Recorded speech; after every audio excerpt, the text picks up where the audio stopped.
In the crumbling ruins of the 13th Ward, where spirals of memory once twisted reality itself, 5 ordinary teens are thrown into an extraordinary fight for the soul of their city. As forgotten glyphs awaken and a silent, ancient force rises beneath the streets, Bran and his unlikely companions must face a power that doesn't want to kill them, it wants to erase who they are. With mythical creatures, shattered magic, and a world teetering on the edge of oblivion, Blades of the 13th Ward is a thrilling, emotional fantasy adventure about friendship, survival, and the battle against the silence that waits in all of us.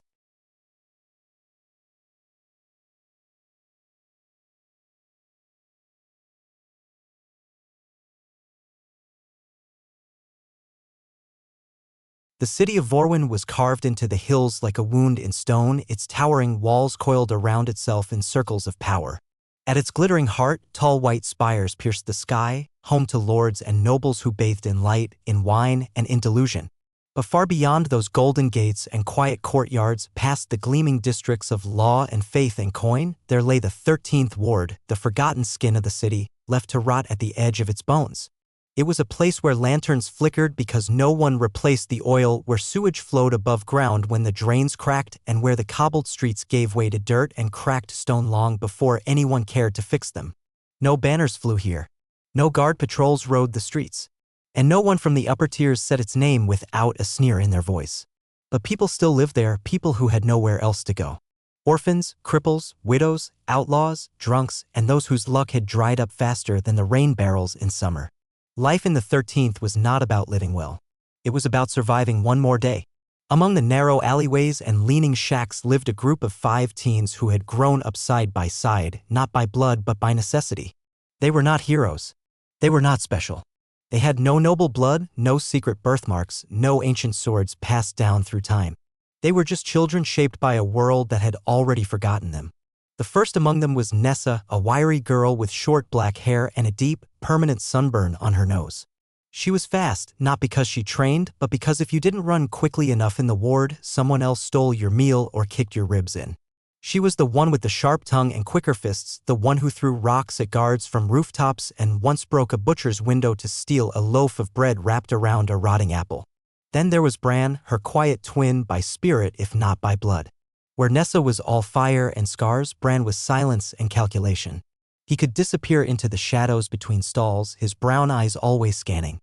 His father had been a mason who died when the scaffolding collapsed. His mother sold her hands to a loom house and never returned. Bran said little, but his eyes held the kind of calm that made people listen or avoid him altogether.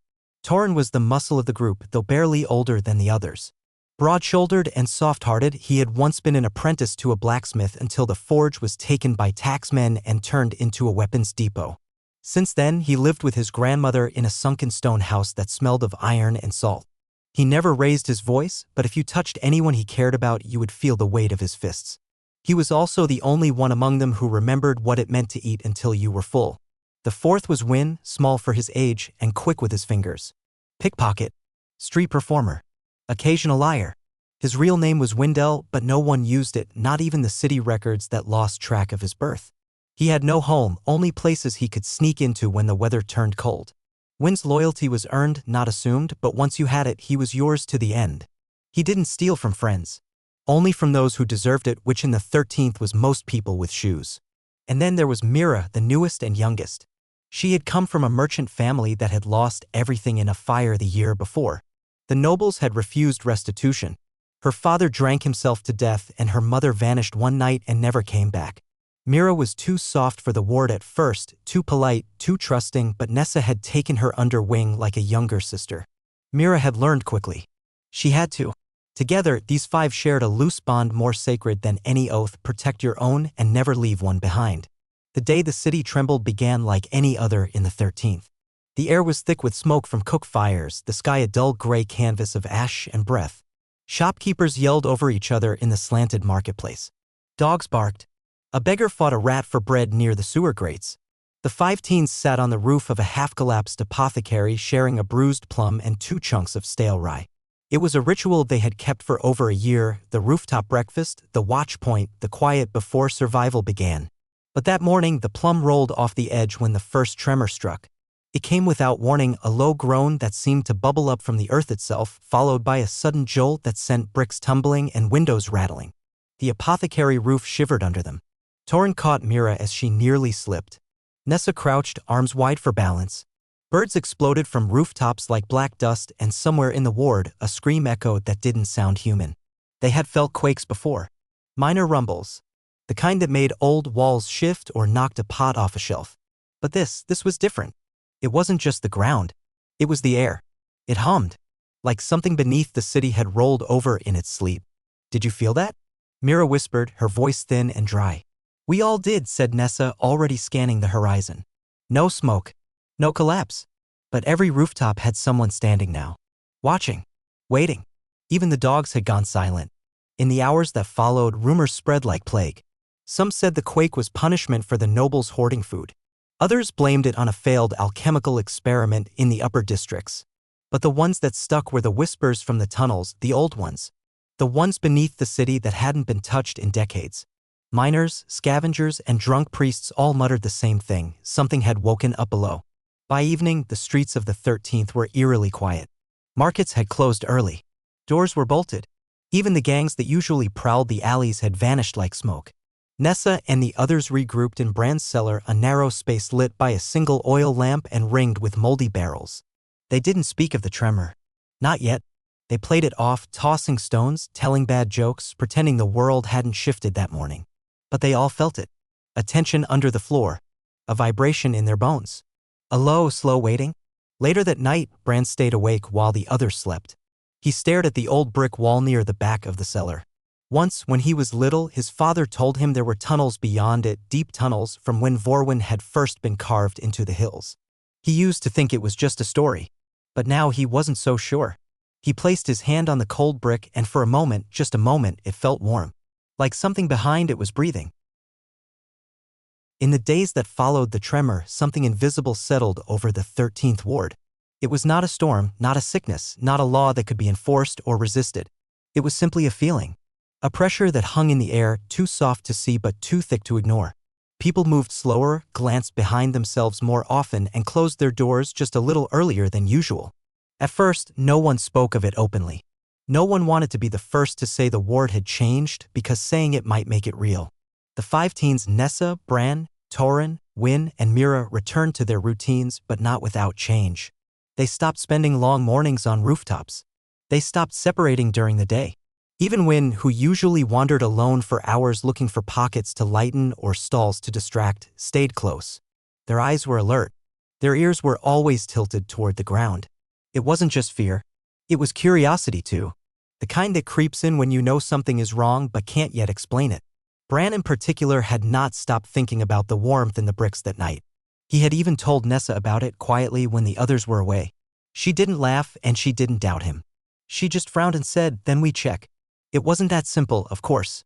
Most of the old tunnel entrances in the ward had been sealed decades ago, bricked up, buried, or filled with stone to keep scavengers and rats from wandering too far. But the 13th was old and cracked, and where age and neglect meet, weakness follows. By the 4th evening since the tremor, they had found one. It was behind the ruin of a candle shop that had burned 2 years earlier. No one had bothered to rebuild it. Its skeletal frame leaned like a drunk against the remains of a wall, the smell of ash and wax still faint in the dust. Wyn had found it first while slipping between loose boards in search of something shiny. Instead, he had found a wooden trapdoor beneath broken floorboards, hidden beneath a thick layer of soot. They returned that night, all 5 of them. Bran pried the door open with a crowbar taken from a junkyard. The hinges groaned. A breath of cold air rose from the dark below, thick with earth and mold. None of them spoke as they lit torches made from rags and oil scraps. They descended slowly, one by one.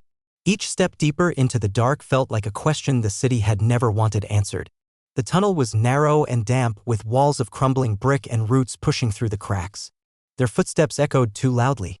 The torchlight flickered against old supports of rusted iron and would blacken by time. It smelled of rot and old secrets. And deeper still, there was a sound soft and distant. A slow, dragging scrape. They froze the moment they heard it. All of them. Their eyes locked. No one spoke. The sound repeated. A long pull of something hard across stone. Not fast. Not hunting. Just moving. Torin raised the heavy wrench he carried like a club. Bran stepped forward slowly, his torch held high. The tunnel bent left around a corner too tight to see beyond. The sound came again, and this time there was a hollow breath behind it. Bran moved first. Nessa followed. Then the others. Every step felt heavier than the last. When they turned the corner, they found the source. It wasn't a monster. Not yet. It was a wall. A new wall. One made of stone too smooth and pale to match the old bricks around it. It had no carvings, no cracks. Just a perfect seam running down its middle as if it had been placed there not by hands, but by something much older. At its base, long scratches had been carved into the stone. Claw marks. Deep ones. Something had tried to get in or get out. Bran stepped close and pressed his hand to the surface. Cold. Too cold for stone that had been underground for centuries. And when he leaned in, ear against the seam, he heard it. Not words. Not a voice. But a rhythm. A pulse. Slow but steady. A heartbeat. He staggered back. We shouldn't be here, Mira whispered, her voice cracked and soft. No one argued. They left the tunnel in silence. They sealed the trapdoor again as best they could. And they made a quiet agreement not to speak of it to anyone outside the five of them. Not because they feared being accused of lying, but because deep down they all knew it was real. The following day, the ward changed again. That morning, the smoke from cook fires rose slower. The market stayed closed. A body was found in the alley near the river wall, a scavenger, face twisted in horror, eyes wide, jaw locked. No blood. No wounds. Just the look of a man who had died seeing something he should not have seen. Nessa went to the body herself. She didn't flinch. She had seen worse. But this was different. She noticed the man's boots were wet, not with river water, but with a thick mud that stank of deep earth and rust. Mira couldn't stop staring at the man's fingers. They had curled like claws as if trying to hold onto something. Or push something away. Guards arrived hours later. They took the body. Asked no questions. Gave no warnings. Then they left the ward like they always did, quickly and without looking anyone in the eye. That evening, Bran stood alone at the edge of the river wall, staring across the water. The 13th sat lower than the rest of the city, a sunken district once carved to make way for sewage flow and trade docks long since dried up. The river was black and slow, full of sludge and the memory of better years. Across the water, the higher districts shined with lanterns and laughter. But here, only the dark reflected. Nessa joined him. She didn't ask what he was thinking. She didn't need to. Instead, she said, "There's more." "Isn't there?" Bran nodded. "We go back." He shook his head. "Not yet. We're not ready." Behind them, Mira was fixing broken oil flasks with cloth strips. Wynn was sharpening a makeshift knife from scrap metal. Torrance sat with his grandmother, who had gone quiet lately, whispering to things that weren't there. The sound beneath the streets had not returned. But the silence it left behind felt heavier. Something had woken beneath Vorwin. Something old. Something patient. And the city above was not listening. But 5 teens from a broken ward were. And they would not forget what they heard. Night fell thicker than usual over the 13th Ward. The moon was veiled behind a curtain of clouds, and the lamps along the crooked streets barely burned. Some said the oil was watered down by greedy merchants. Others believed the glass covers had been stolen for scrap. But the real reason the streets stayed dark was simpler. No one dared leave their homes to light the flames. Even the reckless stayed inside. Even the rats seemed to move slower. It was the 6th night since the tremor. The 6th night since they had found the tunnel and heard the breath of something behind the wall. The 6th night since the body near the river was dragged away and forgotten by the rest of Vorwin. The ward no longer slept peacefully. Strange sounds crept through the narrow alleys. Soft clicks, slithering motions, low hums in the gutters. Animals went missing. Dogs barked at empty doorways and clawed at floorboards. Chickens died without a mark on them, their eyes frozen wide. People muttered, prayed, locked their windows and said nothing. In the 13th, you survived by pretending things weren't real until they reached your doorstep. But there came a point when even pretending couldn't help anymore. On that night, a heavy fog rolled in before midnight, covering the ward like a slow-moving tide. Not a soft mist, but a thick, choking fog that rose from the ground instead of falling from the sky. It slithered through the alleys and crawled over rooftops. The smell of burning oil mixed with damp stone and something else. Something faintly sweet and rotten, like bruised fruit left in a cellar too long. Bran had stayed awake. He hadn't been sleeping well since the tunnels. His thoughts were always moving, drawing shapes behind his eyes. Paths, seams, walls, maps of things buried below. He heard the change in the wind first, a stillness, then the scent. He opened the cellar door and saw nothing beyond the first step. Just a wall of gray, swirling, low to the ground but rising slowly. He didn't call the others. Not yet. He just watched. Nessa woke on her own a few minutes later, followed by Mira, then Win. Torrance stirred last, heavy with sleep, but rose when the fear in Myra's voice became real. None of them had spoken, yet somehow, they were all on their feet, torches unlit in their hands, staring at the open doorway. They climbed to the rooftop, their usual place, hoping for a clearer view. But the fog was worse above. It wasn't mist, it was smoke. Thin, gray, and strange. It curled unnaturally, moving not with the wind, but against it. There were shapes inside, not solid, not real, illusions that flickered and faded when you blinked. Then a sound. It came from the old watchtower 3 streets north.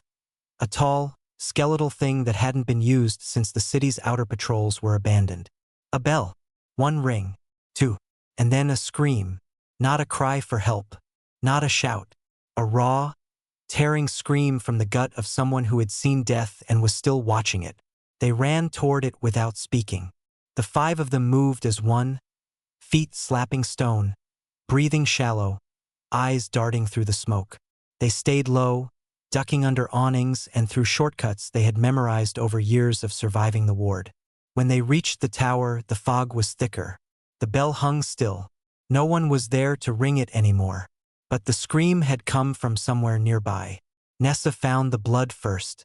Thin lines smeared on the stones, like something had been dragged but only for a few feet. Then it stopped. No trail. Just broken cobblestone and a smear that ended in nothing. Bran stepped ahead, holding the torch. He lit it. The flame sputtered but caught. For a moment the smoke parted. And they saw it. It wasn't a beast. Not at first glance. It looked almost like a man. Tall, thin, and hunched, with limbs too long and joints too high. The skin was pale and stretched tight, like wax over bone. His fingers ended in long, black claws. Its mouth was wrong. Too wide, too vertical, filled with teeth that glistened like glass. It was crouched over something. Someone. A woman already still. Then it looked at them. The creature moved before the brain could fully accept it was real. It twisted, not stood. Its body shifting like a knot untied too fast. Its limbs cracked into place, and it rushed forward with no warning. No sound, no growl. Bran dropped the torch. Torrance shoved Mira behind him and grabbed a broken fence post. Win stumbled and barely caught himself. Nessa reached for her knife. Then the creature stopped. Not frozen but halted as if testing something. The torch had fallen between them, its flame flickering low. The smoke curled away from it, and then it retreated slowly backward, limbs twitching like a spider that had tasted something it didn't like. It vanished into the fog. For a full minute they didn't move. Only the sound of their breathing, hard and shallow, filled the space between them. Mira was crying silently, her hands shaking. Bran picked up the torch again. The creature was gone, but its memory clung to the air. The woman was dead. Her eyes were wide, like the scavengers. No blood, just that same twisted horror. They returned to the cellar in silence. That night, none of them slept. The next day, rumors spread. Others had seen shapes in the fog. 3 more were found dead by morning. All in the same way. No wounds, just fear. But the city above did nothing. The gates stayed shut. The noble towers stayed lit. And no one came to investigate. No guards. No priests. No soldiers. The 13th Ward was alone. In the dark, Bran traced a new map on the cellar wall. A guess. A memory. Path toward something worse. Nessa sharpened her blade. Torrance cleaned a bent piece of pipe until it gleamed. Win paced the floor like a trapped animal. Mira sat quietly, her eyes red, staring at her hands. Something was rising from beneath Vorwin, and it had found the surface. The sun rose over Vorwin as if nothing had changed. Its pale light washed over rooftops, cutting through the last threads of fog with slow disinterest. It touched the shining towers of the upper districts first, gilding their spires and domes with warmth the 13th Ward would never feel. Then it crept down the walls like paint on stone, brushing across tiled roofs and windows shut tight against the night. But in the 13th, the light didn't matter anymore. What people feared now wasn't the darkness. It was what came with it. The streets were silent. Shops stayed closed, shutters bolted from inside. The usual shouting between sellers and scavengers was gone. Even the stray dogs walked carefully, ears low, noses twitching. The fog from the night before had mostly retreated, but the memory of it hadn't. Everyone who had seen the bodies spoke in whispers. Everyone who had heard the screams stared a little longer at corners, at alleys, at shadows that didn't move. And no one asked questions. That was the ward's way. When trouble came, you kept your head down and your mouth shut. The city above didn't care. The guards didn't patrol these streets unless someone rich paid them to. The nobles had walled themselves off long ago. And now, more than ever, those walls had become real. At midday, word spread through the ward like wildfire. The outer gates had been sealed. Not just closed. Locked. Bolted. Watched. No one in, no one out. The city claimed it was due to unrest in the outer districts, that temporary precautions were needed to protect the heart of Vorwin. But everyone in the 13th knew the truth. Something had scared the city enough to abandon its edges. They were being left to die. Bran stood in the middle of the marketplace, staring at the nearest watchtower. It was empty. The windows once manned by archers were shuttered. The banners had been taken down. Even the torch holders had been stripped clean. Nessa stood beside him, arms crossed, face unreadable. The others waited behind them, silent. Wynn had tried to sneak toward the gates earlier that morning. What he saw made his face pale and his words tremble. 2 full squads of city guards in polished armor had been posted just beyond the bridge to District 11. Not protecting. Blocking. One merchant tried to pass through with a cart of grain. They broke the wheels, smashed the sacks, and turned him away. Torin had tried to reason it through, quietly, as he always did. Maybe the city was afraid of something. Maybe they didn't know what was happening and this was their way of keeping things controlled. But Bran knew better. So did Nessa. The city knew exactly what it was doing. Let the problem die in the ward. Let the poor burn so the towers could keep shining. That night, the 5 gathered again in Bran's cellar. The mood had changed. There was no fear in their eyes now, only anger. The silence between them was heavy, not with confusion, but with something like preparation. Bran laid out a rough map on the table. He had drawn it from memory, patching together knowledge from his father's stories, Wynn's alley scouring, and what they had seen in the tunnel.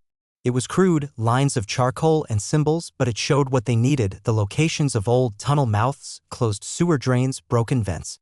Paths the city had forgotten. Or ignored. There were more than they expected.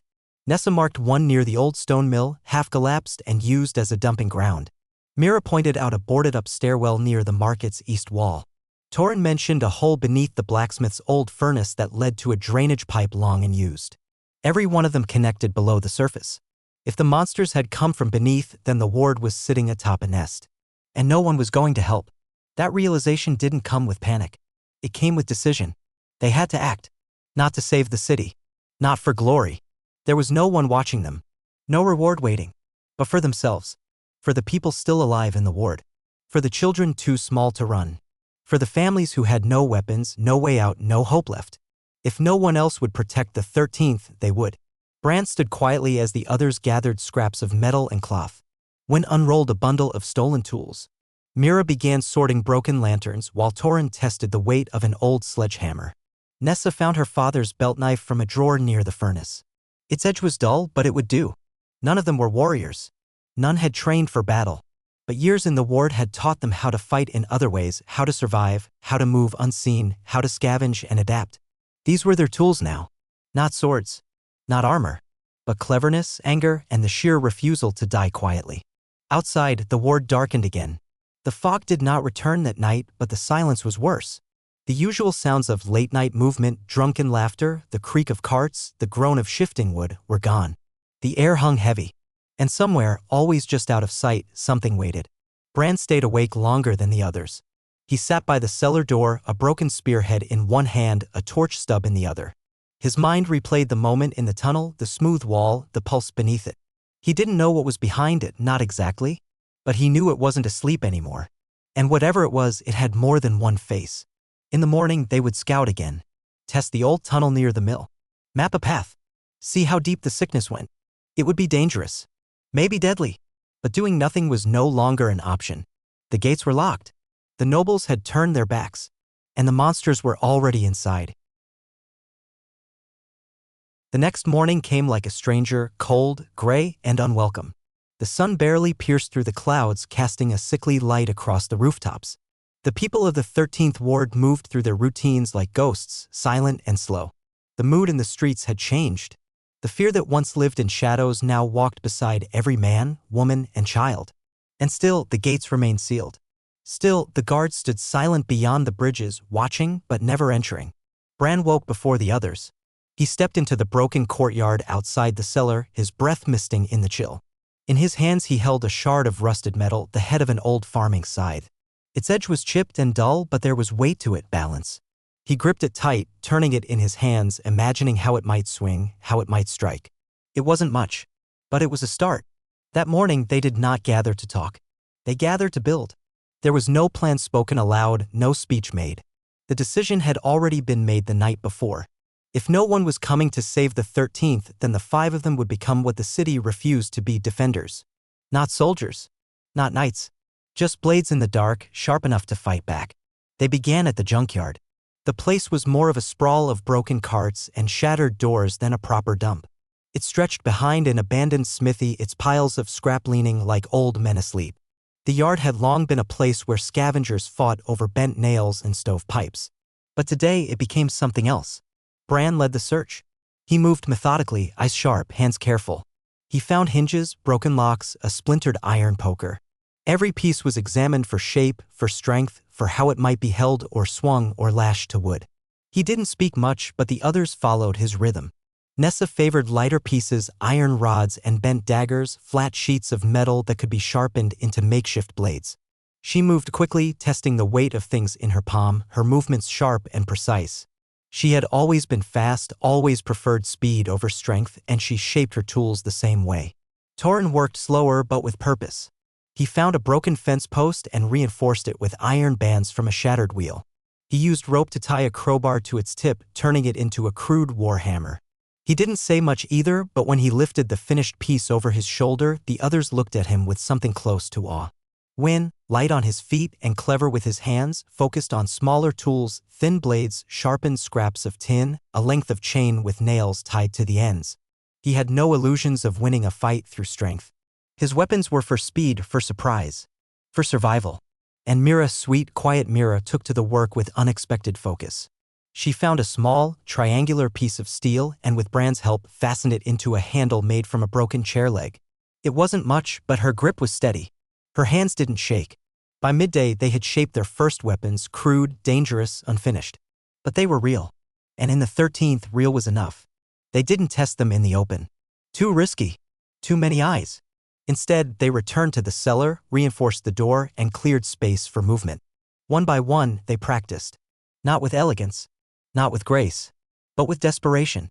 Bran taught them how to hold their blades, how to balance their stance, how to keep their breathing steady. He had no formal training, only what his father had once shown him when teaching how to chop wood and gut fish. But it was more than the others had. Nessa moved with the natural instincts of someone who had always lived one heartbeat from a fight. She didn't need to be told twice. Her blade became a part of her, an extension of the fierce will that had kept her alive since she was old enough to throw rocks at grown men. Torrin swung heavy and slow at first, but as the hours passed, he learned control. His arms were strong, but it was the way he planted his feet, the way he read his opponent's movement that made him dangerous. He didn't aim to kill. He aimed to stop. When danced more than fought.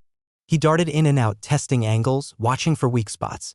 He treated every moment like a game, but beneath the grin was something else, focus, the kind that came from knowing exactly how much pain a person could take before they stopped moving. And Mira, quiet Mira, learned quickly. She didn't strike with force. She struck with precision. Every movement was careful, measured, deliberate. There was no rage in her strikes. Only purpose. They trained until their arms ached, until their shoulders burned, until the metal felt like fire in their palms. And when they collapsed on the floor of the cellar, breathless and sweating, they didn't speak of fear. They spoke of readiness. That evening, they returned to the broken mill. It was time to face the tunnels again. The mill stood at the edge of the ward, its top half gone, its base sunken into the ground like a dying tooth. Weeds choked its stone steps and rats scurried through the shattered windows. Inside, the air was stale and thick with dust. Bran led them through the debris to a half-covered stairwell, old, narrow, and choked with cobwebs. They descended one at a time, torches lit, weapons in hand. The stairs groaned under their weight but held. At the bottom, they found a tunnel, wider than the last one, lined with stone and iron. It smelled like wet rock and rust. But there was another smell, too faint, like mold and something sour. They moved slowly, every step careful. The tunnel curved gently to the left, then opened into a chamber filled with broken crates and long-dried barrels. The ground was littered with bones, animal mostly. Some too small, some not. That's when they heard it. A low, wet breathing. It came from the far side of the chamber, behind a stack of crates. Slow. Steady.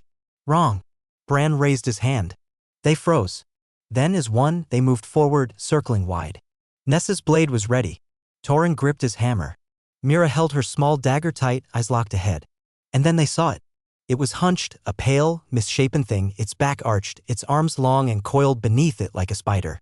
Its skin shimmered in the torchlight, wet and thin. Its face was hidden. It twitched at their presence but didn't rise. Bran stepped forward, heart thundering in his chest. The thing turned. Its eyes were hollow sockets, its mouth a slit of twitching teeth. It opened that mouth and no sound came out, just a hiss of air, dry and broken. Then it leapt. The room exploded into motion. Torrhen caught its side with his hammer, knocking it off balance. Nessa darted behind it, slashing deep across its back. When flanked it from the left, his chain whistling through the air. Mira held back, her breath locked in her throat. The creature turned with impossible speed, its claws slicing the air. It caught Wyn's shoulder, tearing fabric and skin. He cried out, stumbled. Nessa lunged, stabbing deep. The creature shrieked, a high, piercing sound like metal bending. Torrhen struck again, a crushing blow to its head. And then, silence. The creature twitched once. Then lay still. No one moved. No one spoke. The room smelled of sweat, rust, and something sharp and metallic. Wyn grunted, clutching his arm. Mira rushed to him, pressing cloth to the wound. Bran stared at the body, eyes unreadable. They had won. But it hadn't felt like victory. It had felt like the first drop of blood before the storm. They returned to the surface slowly, carrying their wounds and their silence. That night, they didn't speak of monsters. They spoke of each other, of what they had faced, of how close they had come to breaking. They were no longer just children. They were no longer just survivors. They were blades, and the ward had begun to sharpen them. It started with a noise, not a scream, not a roar, but a sharp and sudden crash, with splintering pottery shattering, followed by the high-pitched panic of a child too young to shape words. Then silence again. It happened just after dusk, as the last rays of sun dipped behind the western wall, leaving the 13th in its usual twilight. First, no one moved. Then doors cracked open just a sliver. A few heads poked out from high windows. No one could see the source, but everyone knew the street where it came from. Crooked Lane. It earned its name from the way it bent unnaturally through the district like a snapped limb. No path in Vorwyn turned the way it did. 3 times between walls that never quite matched. It was narrow and cluttered, lined with leaning homes and crooked merchant shacks. During the day, it was harmless enough. But at night, Crooked Lane was a blind hallway of shadows and sharp corners. And now something had broken into it. Bran was the first to move. He'd been near the old baker's wall, scouting abandoned sheds for supplies. The noise hit him like a thrown stone, and instinct pulled him toward it. He didn't hesitate. His blade, a broken scythe now bound to a wooden haft, was already in hand. The others weren't far. Nessa emerged from a side alley seconds later, eyes sharp and legs already running. Torrhen caught up from the river path, his war hammer slung across his back, the steel of it catching the final light. Wyn slipped through the fences of 2 homes, breath short and eyes wide.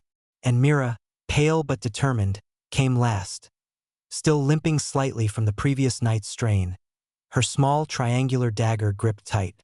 They reached Crooked Lane together. It was quiet now, too quiet. The homes stood like broken teeth in the dying light, their shutters sealed tight, no lamps burning. The broken crates and pots near the entryway told of a struggle, but there was no blood, just mess and drag marks, thin lines etched in dust and dirt, leading deeper into the bend of the lane where the shadows were thicker. Bran held up a hand. The others stopped. He crouched low, pressing his palm to the ground. The dirt was still unsettled. Someone or something had moved through here minutes ago. He listened. Nothing. No breath, no scuffle. But that wasn't comfort. It was wrong. They moved in, slow and careful, one behind the other. Wynn took the left edge, sticking close to the broken fencing. Torrent stayed behind Bran, weapon ready, his breathing steady. Mira walked with her eyes on the rooftops, as if something might fall from above. Nessa went ahead, blade at her side, body tense like a drawn bow. Crooked Lane bent again, and that's when it struck. It didn't come from ahead. It dropped from above. A pale figure landed between Mira and Wynn with a wet crunch, its elongated limbs snapping out like rope under tension. Its body was lean and wrong, its flesh twitching with the pulse of something beneath the skin. No eyes, just slits. No mouth, until it opened too wide to be natural, rows of glassy teeth catching the dim light like shattered gems. The creature screamed, not with sound but with pressure. The air cracked.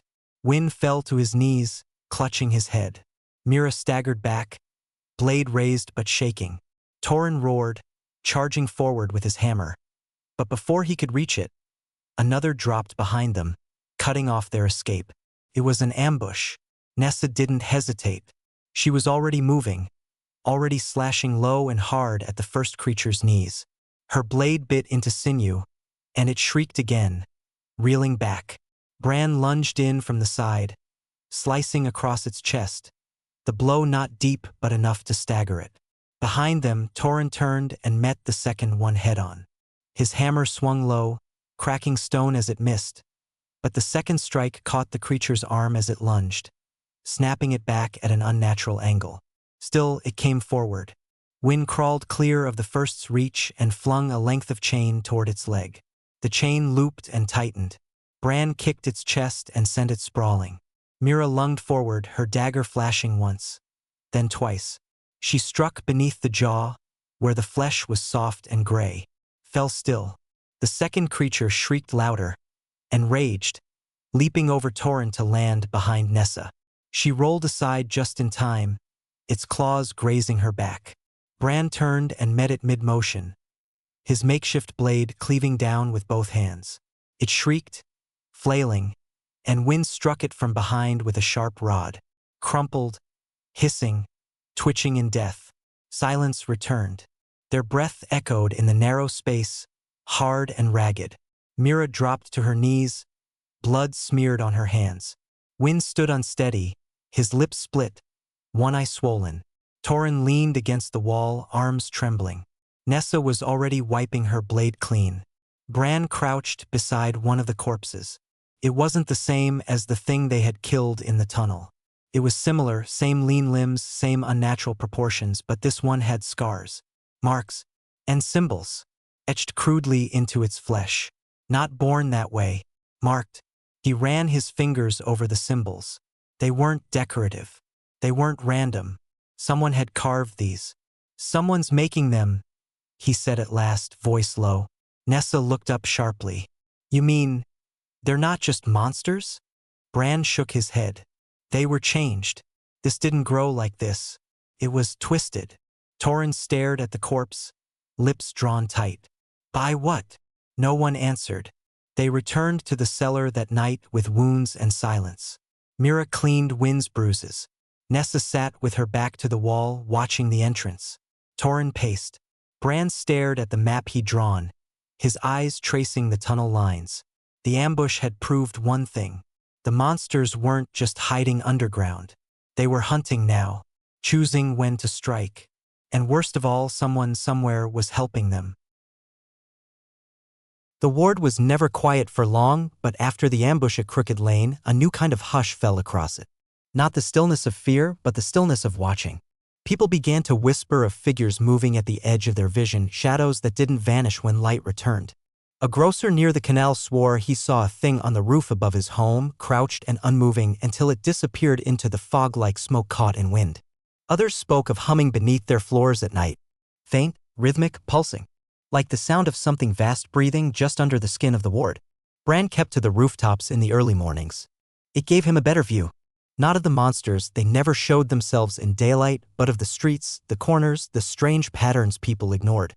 He marked routes between old sewer mouths and stone grates. He watched for changes in the sky, the fog, the wind. But one morning, while crouched above the ruins of a collapsed granary, he noticed something else. A glint. It came from the spire of the Eastwatch Tower. The tower had once belonged to the city's outer guard, a tall, narrow keep that rose over the 13th's edge like a finger pointing nowhere. It had been empty for years, its doors sealed, its floors forgotten. But now in the early sun, Bran saw movement, just the flick of a coat, a figure standing where no one should be. He returned to the others without a word, face tight with thought. The Eastwatch Tower had no direct tunnel below it, no easy access. Yet someone was there, watching. And if there was one thing Bran had learned, it was that in the 13th, anyone who watched too long without speaking was hiding something. They waited until dusk. The approach wasn't easy. The tower's base was choked with rubble and the surrounding buildings were half collapsed. They moved through shadow, keeping low, weapons ready. Mira carried a pouch of oil to mark their path. Wynn had made a pair of smoke bombs from stolen flasks and dry herbs, crude but enough to buy time if things went wrong. Nessa led the way, silent, eye scanning every ledge. Torrhen followed with his hammer, walking like a wall with legs. The door to the Eastwatch Tower wasn't locked. It was worse, it was open. Just slightly. As if waiting. They stepped inside slowly. The air was stale and cold, like breathing in forgotten air. The bottom floor was empty. Old crates, broken shields, a rusted lantern. Nothing moved. But on the far side of the room, a staircase spiraled up the tower's spine. Bran led. They climbed in silence. Each step creaked beneath their feet. Mira flinched at every noise. Nessa kept glancing over her shoulder. Wynn said nothing, but his hands never left the weapons at his belt. They reached the top after what felt like forever. The door to the tower's rooftop chamber was cracked open, warm light leaking through. Bran stepped forward and pushed it wide. A man stood with his back to them, staring out over the ward through a telescope mounted on a crooked tripod. He was tall, wearing a long gray coat that looked expensive once but now bore burn marks and fraying threads. His hair was white at the temples, but the rest was thick and dark. He didn't turn at first. Just raised one hand and said, calm and soft, "You came faster than I expected." The five froze. Bran stepped forward slowly. "Who are you?" The man turned.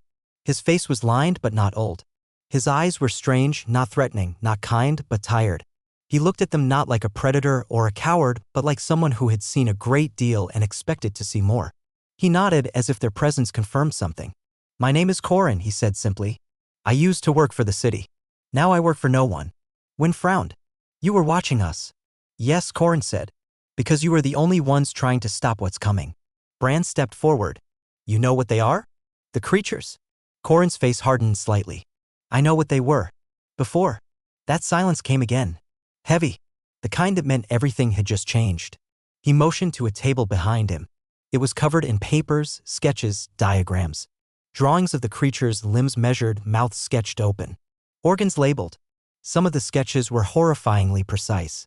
Mira turned away. Torrhen stared, lips tight. "I saw the first ones 6 months ago," Corin said.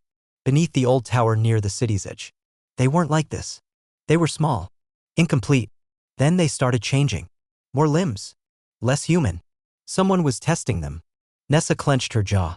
"Testing for what?" Corin looked at her. "Obedience." Bran stepped closer to the table, eyes scanning the diagrams. "You think someone's controlling them?" "I know someone is," Corin said. "I found signs of it in the tunnels. Carvings. Words I haven't seen in decades. There's something ancient waking beneath this city.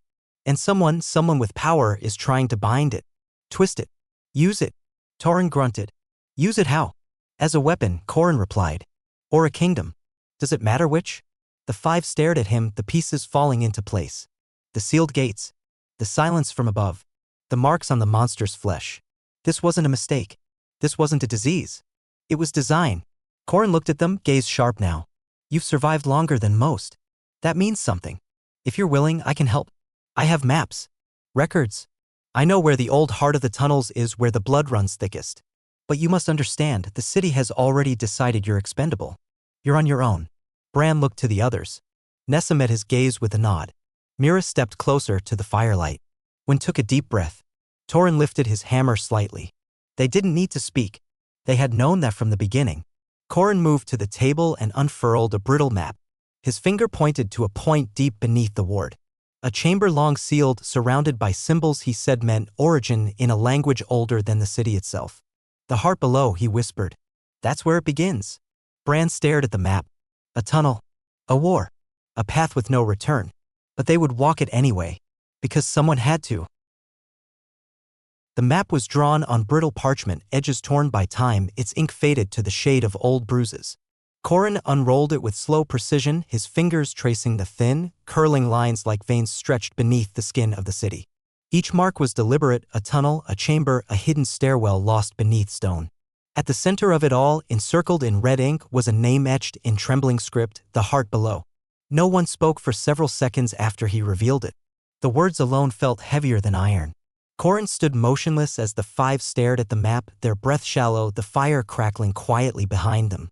Then he spoke, not with drama but with the slow, weighted tone of someone telling a truth too long buried. This place was never meant to be found, he said. It existed before Vorwin had walls. Before the nobles carved their towers into the cliffs. Before the city forgot what was buried beneath it. This chamber is where the first carvings were discovered. Where the first transformation happened. Myra's fingers curled slightly on the edge of the table. You mean the first monster? Corin nodded once. The first of the changed. They had heard enough to know what that meant. Not a species. Not an animal. A person. Someone once human. And then, not. The room fell into silence. Bran stared hard at the mark on the map, committing its shape to memory. Around him, the others readied themselves in small, quiet ways. Nessa cleaned the edge of her blade again, a ritual now. When folded the map into quarters and tucked it carefully into the side pocket of his vest. Torrin leaned against the far wall, arms crossed, saying nothing, but his hammer rested near his hand, always within reach. Mira closed her eyes just for a moment. Her breathing had slowed. They didn't argue. They didn't ask if they should go. The question had already died the night the gates locked. Corin gave them what he could: chalk, oil, a pouch of dried herbs that kept breath steady in tight air. He would remain at the tower, watching, tracking movement from above. If they made it back, he'd help them plan what came next. If not, he didn't finish the sentence. None of them needed him to. The entrance was beneath the blacksmith's ruins. By dusk, they were ready. The forge had collapsed months ago, its walls crumbled and fire pits sunken into rubble. But the floor still held secrets. Beneath the broken furnace was a rusted grate leading into a maintenance shaft. It reeked of iron, mold, and old heat. Bran pulled the cover aside with a grunt, and a column of air exhaled from below, stale and heavy. The tunnel was narrow. Too narrow for comfort. They dropped in one by one. The descent was slow. The passage twisted like a spiral of stone and broken brick, its walls slick with years of condensation. Each torch they carried flickered dimly, the flames struggling to breathe. The deeper they went, the more the stone changed. Gray gave way to black. Black gave way to something else. They entered a hallway not made by hands. The walls were smooth, curved as though melted into place rather than built. The stone pulsed faintly under the torchlight like old embers hiding beneath ash. Mira reached out to touch it, then pulled her hand away, shivering. It was warm. They pressed forward. Twice, they heard movement. Not scuttling. Not shuffling. Breathing. Somewhere beyond the next bend. Long, slow, full breaths like lungs far too large pulling in the weight of the world. They did not investigate. They walked on. After what felt like hours, they reached it. The tunnel opened into a massive chamber wider than any hall they had seen, its ceiling lost in shadow. Columns rose from the floor like roots of a petrified tree, and in the center of the room was a pit, wide and circular, its rim marked by the same symbols carved into the monster's flesh. But this time, the markings glowed. Softly. Red. Like veins under skin. The five stopped at the edge, staring down. Below was not flame. Not water. It was flesh. A mass of it. Shifting. Breathing. Something was alive at the bottom of the pit. Buried in stone. Large enough to fill the chamber beneath, its form indistinct, just motion, breath, and the slow rising of a heartbeat that made the ground beneath their boots tremble. No one spoke. Because above the pit, suspended by chains that defied logic or structure, was a body. A man. Or something close. It hung in the air like a marionette, limp, unmoving, but not rotted. His skin was pale, his face smooth, untouched by age. Symbols were carved across his chest, his limbs, his forehead. His eyes were closed. But even in silence, even in stillness, they felt it. He was the source. Torrin stepped forward and almost lost his footing.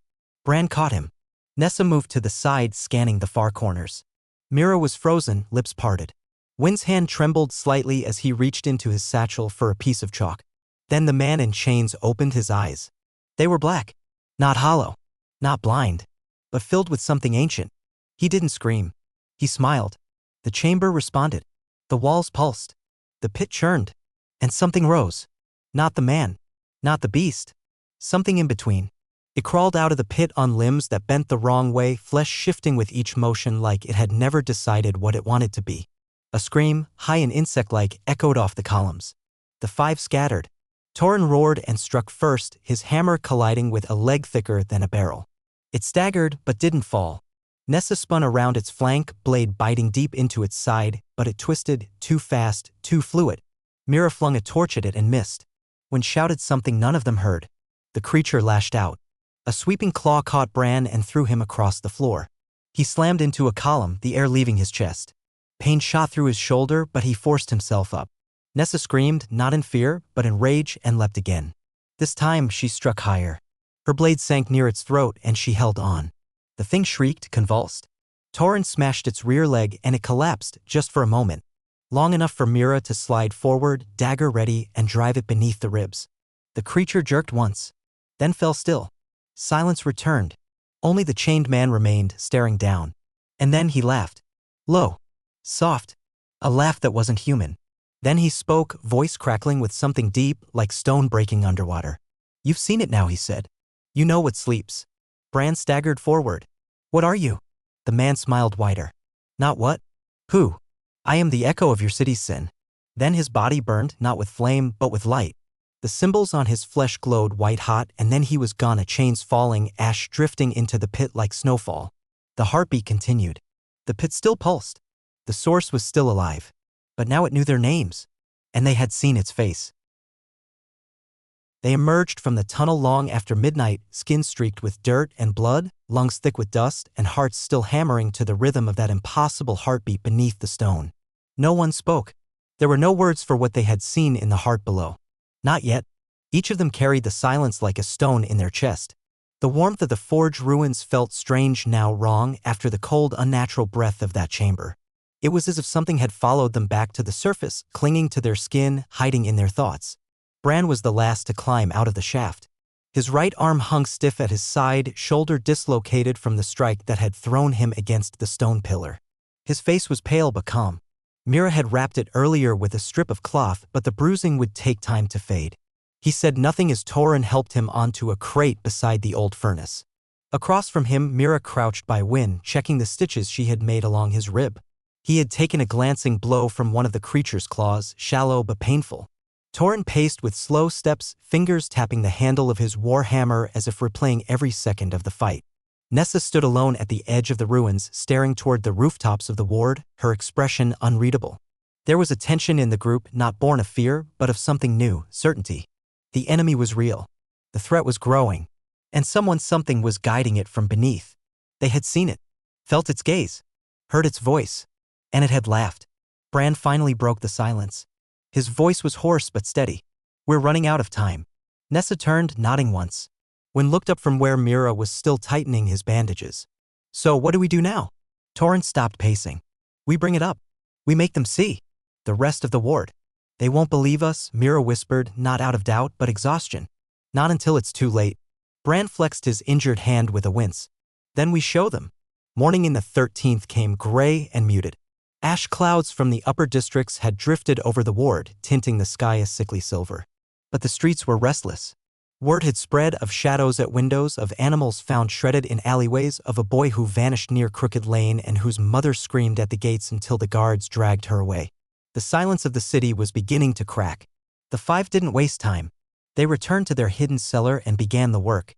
Torrin reinforced the weapons, his own hammer now lined with jagged rivets for deeper impact, Nessa's curved blade sharpened to a brutal edge. Bran, injured as he was, guided them in creating makeshift traps, tripwires tied with broken glass, cans of oil to ignite at a moment's notice, weighted nets. Wynn ran maps across the walls, marking the tunnels they'd passed through, circling the most likely exit points, places where the creatures might surface. Because they all knew one thing now, the war was moving upward. By noon, Mira returned from the outer alleys with whispers from the scavenger children. Several claimed to have seen strange people moving at night, faces hidden by cloth, hands covered in black ink, never speaking. One boy said he saw them carrying a sack that twitched and bled. Another swore he watched one of them place something under a house, which then began to hum. Symbols. Sacrifices. Summonings. It wasn't just monsters anymore. There were people serving whatever slept in the heart below. Cultists. Or worse. And they were preparing the ward for something. Bran stared at the map Wynn had drawn and pointed to a cluster of buildings near the old water tower. There, he said, if they're planting symbols, they'll want height. Reach. That tower overlooks half the ward. We scouted at sundown. They reached the water tower just after the last light dipped behind the city wall. The metal skeleton loomed like a dying beast, rusted and bent, the tank above groaning in the wind. It hadn't held water in years, but the structure still stood tall above the district, casting long shadows like blades across the rooftops. The base was quiet. Too quiet. Bran motioned for silence. Nessa moved first, creeping through the overgrown alley beside the tower, slipping around to the rear ladder. Mira followed close behind, eyes scanning every window. When crouched near the front, watching the street, ears alert, Torrhen stayed with Bran at the center, guarding the approach. And then they saw it. A flicker of light just for a second from the tower's upper platform. Not torchlight. Glow light. Red. Pulsing. Bran's chest tightened. They climbed. The old ladder groaned with their weight, each rung threatening to snap. But they reached the top without sound, breath held, weapons drawn. What they found there wasn't just disturbing. It was impossible. Dozens of symbols had been carved into the metal, not painted, but cut, etched with blades or claws. The same marks from the pit. The same glow. And in the center of the platform stood a man, robed in tattered gray, his head shaved clean, eyes closed. His mouth moved in silent rhythm, chanting words none of them understood. They hesitated. Just for a second. And then he opened his eyes. There was no surprise. No fear. Just calm acceptance. He threw his arms wide and the symbols began to hum. The platform shook. Wynn yelled. Bran stepped forward to stop him, but the cultist didn't fight back. He simply whispered something soft and inhuman, and then his skin split open, spilling black smoke and ash into the air. The sound was deafening, like teeth grinding against stone. The hum became a scream. And from the street below, things began to climb. The first was small, just a silhouette scuttling up the tower's base like a spider on fire. Then another. Then three more. Bran turned. They're coming. Torrhen swung his hammer in warning, the echo cracking against steel. Mira grabbed Wynn and pulled him back toward the ladder. Nessa stood her ground at the far edge, slicing through the air as the first creature crested the platform. The fight was chaos. The cultist's body collapsed, but the energy he had summoned remained. The symbols on the metal glowed brighter, burning through the structure. Every strike sent sparks. Every scream echoed down into the ward. One creature fell with a broken neck. Another lunged and was driven back by Myra's blade. Bran fought with one arm, teeth gritted, body moving on instinct. Torrhen held the rear, his hammer rising and falling like the stroke of a bell. Wynn set the oil trap. The fire bloomed in the center of the platform, catching the edge of the markings. The humming faltered. The metal twisted. And then, with a single groan of failure, the tower began to collapse. They leapt. One by one, they fled down the twisted ladders, down into the alleys, down into the shadows. The metal shrieked above them and the tower crumpled like a dying thing, sending a pillar of smoke and light into the sky. When they looked back, the tower was gone. But so were the monsters. The ward stirred. Lights turned on. Doors opened. People stepped out and stared at the rising smoke, the unnatural glow still lingering in the clouds. The five stood in the open now. No longer shadows. No longer just survivors. They were seen. And the city above would have to listen now. Because the war had come to the surface. And the heart beneath had begun to beat louder. The smoke lingered for hours. Long after the metal bones of the water tower had fallen silent and cold, a column of ash still hung over the 13th Ward like a scar etched into the sky. It didn't rise like normal smoke, it coiled, hovered, as if something deeper moved within it. The rooftops below shimmered with embers. The air stank of burnt iron and something else, something older. Not rot, not flesh, memory. The scent of something that had waited long to be awakened. And now it was. For the first time since the gates had closed, the city above noticed. Sirens blared from the walls of the 12th. Signals that hadn't been used in years. Within the hour, soldiers appeared. Not in quiet, not in caution.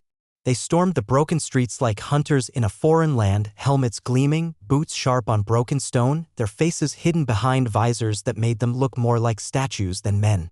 They didn't speak to the people. They didn't ask what happened. They only cleared the debris and seized the ruins. And they never once looked down into the black that still pulsed beneath the crater.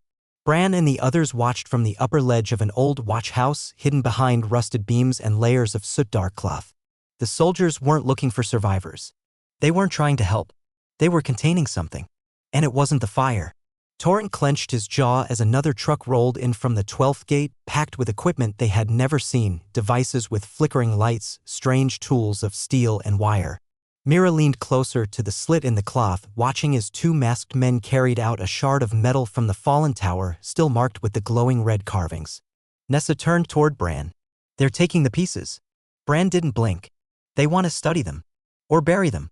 Or both," Wynn added, his voice low, tight. "And lie about it later." Bran said nothing. He didn't need to. They all knew. The city had known something. Maybe not the full truth, but enough to act with speed and control. Enough to hide it. The 13th Ward had never mattered to the nobles, but what lay beneath it? That was different. They left before the 3rd patrol made their sweep. By the time they reached the lower levels of the market ruins, the smoke had thinned, but the tension had not. People whispered in corners. Small groups gathered and dispersed quickly. A mother clutched her son's hand and wouldn't let go. A butcher locked his door in daylight. An old man threw a stone at a patrol that never looked back. Fear had found its way into the ward. Not just the fear of shadows, but the fear of truth. And then the screaming began again. This time from the north wall. It came like a wave, raw and real, a cry torn from dozens of throats at once. It echoed across the rooftops, silencing every alley. The group froze where they stood. Then Bran turned and ran. The others followed, no words needed. Their legs burned with the memory of their last battle, but they pushed forward. Across narrow beams. Over broken fences. Through streets still coated in ash. The noise grew louder. Not just screams now. Ripping. And roaring. They reached the north gate within minutes, breath ragged, eyes wide. And what they saw was impossible. The gate had always been sealed. Heavy. Ancient. A slab of black stone reinforced with iron and magic, older than the ward itself. It had not opened in a generation. No one even remembered what lay beyond it. Some said it once led to the old mining districts. Others claimed it connected to the underway, a forgotten route through the earth. But now? It was bleeding. The center of the gate had cracked, not shattered, not broken. Cracked. And from the fracture, a steady stream of dark, thick liquid oozed like tar. It didn't run down the stone. It climbed upward, defying gravity. It pulsed in rhythm with something below. The guards stationed near it had backed away in horror, their weapons raised but unused. One of them vomited. Another knelt, shaking uncontrollably. Several others were gone, dragged toward the gate by something that had no clear form, just movement and pressure and heat. The group didn't wait. They ducked low, moved along the southern flank of the gate, keeping to cover. That's when they saw her. A girl. No older than 10. Standing too close to the crack. Her feet bare. Her hands outstretched. The black fluid drifted toward her, curling like smoke, reaching for her fingers. Bran's heart seized. He moved without thinking. "Get her," he shouted, loud and clear, a cry that cut through the air. The girl turned too slowly. The blackness struck. Not hard. Not fast. Just entered her. Through the palm. She gasped. And fell. Bran was there in seconds, catching her before her head struck stone. Her eyes were rolled back, lips parted. The mark was already spreading across her arm, red lines, geometric like the symbols on the tower. Mira dropped beside them, checking her pulse. "Alive," she whispered. "But something's inside." Torrent and Nessa stood guard, weapons drawn, watching as the crack in the gate widened just slightly. Then stopped. No further movement. The liquid stilled. The pulse ceased. It had taken something. And gone back. Bran stared at the gate, breath shallow. "It's feeding." When crouched beside him. "Off who?" "Not who," Bran said quietly. "Where?" Behind the gate, something lived. Something awake. And it had found a way out. They carried the girl back to the cellar. Mira tended to her wounds, but the marks didn't fade. She didn't wake. She breathed, but it was shallow. Uneven.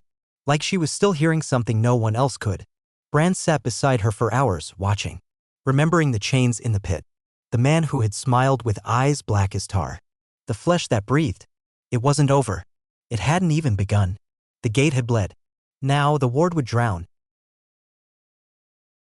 The girl didn't wake. Not by nightfall, not by morning. Her chest rose and fell with unnatural rhythm, slow and steady like the pacing of some ancient creature beneath the earth. Mira never left her side. She applied herbs, damp cloths, whispered soft comfort in case the girl could still hear. But the red markings spread. Slowly, creeping across the girl's shoulder like a vine of ash and fire. Every line pulsed, every edge curled inward. It wasn't just infection. It was instruction. Something was rewriting her. When tried to read the symbols, he copied them on parchment, held them up to Corin's notes, overlaid them against the glyphs they had seen in the pit and on the walls of the tower. Some matched. Others were new, sharper, cleaner. Not made by twisted claws, but carved with precision. Wynn's fingers trembled as he wrote. He didn't know why, but something deep inside him recognized them. Not the meaning, just the shape. Like a name heard in a dream but forgotten upon waking. Torin watched the northern gate from the rooftops. He refused to be still. Ever since the bleeding wall, he hadn't slept more than a few hours at a time. He returned to the cellar covered in soot and rust, arms aching, muscles swollen from ceaseless movement. He didn't complain. He just sat in the corner, sharpening the edge of his warhammer over and over. Nessa walked the alleys. She listened. She didn't speak. The people in the ward were whispering now, not just about monsters, but about doors that pulsed, stones that moved, songs in the sewer grates. A scavenger boy told her of a place where the ground breathed, stone rising and falling like lungs under skin. He swore on his brother's grave he saw it. Nessa believed him. She returned that night and told Bran. He didn't hesitate. The ruins sat in the bones of an old estate, half buried beneath a collapsed aqueduct near the edge of the district. No one lived nearby anymore. The water had long dried and the homes had sunk under the weight of time and neglect. But the entrance remained, an archway broken down the middle, flanked by statues of faceless kings, their features worn smooth by age. The five gathered at dawn. Bran's arm was still stiff from the fall at the heart below, but he carried his weapon with care. Nessa led, fast and focused. Mira stayed near Wynn, the two of them mapping the passage as they entered. Torin brought up the rear, steps heavy, heart heavier. They descended into the ruin. At first, it seemed like any other forgotten hall, dust, broken tile, pillars cracked by roots. But then they felt it. The air. It wasn't still. It moved. Not wind. Not draft. It came from the stone. A soft exhale. Then a long, slow inhale. The floor beneath them rose just barely, then fell. As if the building was alive. Wynn stopped walking. "This is it," he whispered. "It's breathing." Nessa crouched low, pressing her palm to the ground. Her eyes widened. "It's warm." Bran took the lead now, carefully stepping through the corridor. Symbols lined the walls, some matching those from the heart below. Others were new, circular, recursive. No clear center. Like a spiral folding into itself. Mira held up a torch and the light made the lines shimmer faintly. The deeper they walked, the brighter they glowed. They reached a chamber. It was round, impossibly smooth, as though carved by something with no hands. In the center was a stone, black, polished, rising from the floor like the point of a buried blade. It pulsed softly, like a heartbeat. No one spoke. Then Bran stepped forward. He didn't touch it. Not at first. He only watched. The stone responded. The glow at its base expanded as if aware of him. The ground beneath their feet shifted subtly like the tension before an earthquake, but no rupture came. Torin raised his weapon. "We shouldn't be here." "We have to be," Bran replied. "It's trying to show us something." Mira approached next. She stared at the patterns surrounding the base of the stone, thousands of tiny indentations barely visible like scales or teeth. "This isn't made," she whispered. "It's grown." When crouched low, brushing ash from the floor, he found a mark carved beneath the dust. It looked like a circle of eyes, all facing inward. "This symbol. I saw it on the girl's arm." Then the stone changed. It didn't crack or speak. It simply shifted. The glow deepened, darkened. And then faintly, it projected something onto the air. An image. It hovered like smoke, blurry at first, then clearer. They saw the gate. The northern wall. The crack pulsing red. They saw the cultists. Hooded, kneeling. Drawing marks in blood. They saw the city above, unaware, untouched. And then they saw the thing. The true creature beneath the ward. It was not the monsters they'd fought, not flesh twisted by cruelty or accident. It was older. Vast. Rooted beneath the stone like a tree that had grown for centuries, its limbs made of corridors, its breath the wind of forgotten tunnels. Eyes opened across its body, each watching a different part of the world. Its skin was made of stone and memory. And at its center, its heart was the man in chains. Not dead. Still smiling. Still waiting. Then the image vanished. The chamber was silent again. Nessa was the first to move. "It's not trying to kill the ward," she said quietly. "It's trying to replace it." When looked at the walls. "No. It's trying to remember it." Bran stepped back from the stone. "It's waking slowly. The symbols, the cult, the gate, each is a nerve being touched. Stirred. When the last one's reached, it won't need to sleep anymore," Mira whispered. Torrhen stared at the ground. "And we'll be part of it." Bran turned, face set. "Not if we stop it first." They left the ruin at dusk. The sun was low, red as blood, casting long shadows over the broken rooftops. The ward was quieter than usual. The people had begun to stay inside even during the day. Doors were locked, curtains drawn. The fear had shape now. It had names. And it had faces. The five walked back to the cellar, wordless but united. Each of them carried something from the chamber. Not an object. Not a mark. A truth. The thing beneath the ward wasn't growing. It was remembering. And it would rise. Unless they cut the memory short. The cellar had become their world. Not by choice. Not by comfort. But by necessity. The streets above grew quieter by the hour, not in peace, but in the hush that falls before a storm, when even the birds go silent and people speak only in whispers. The city hadn't sent more guards since the collapse of the tower. It hadn't sent relief. It hadn't even sent questions. The ward had been declared contained. But they all knew what that really meant. Abandoned. Inside the cellar, the air was thick with tension. The girl still slept. Mira tended to her each day, redressing her arm, watching as the markings continued to spread in slow, deliberate spirals. They glowed faintly now, even without light. Bran watched the child in quiet stretches of the night, eyes hollow with thought. He didn't speak much since returning from the breathing ruin.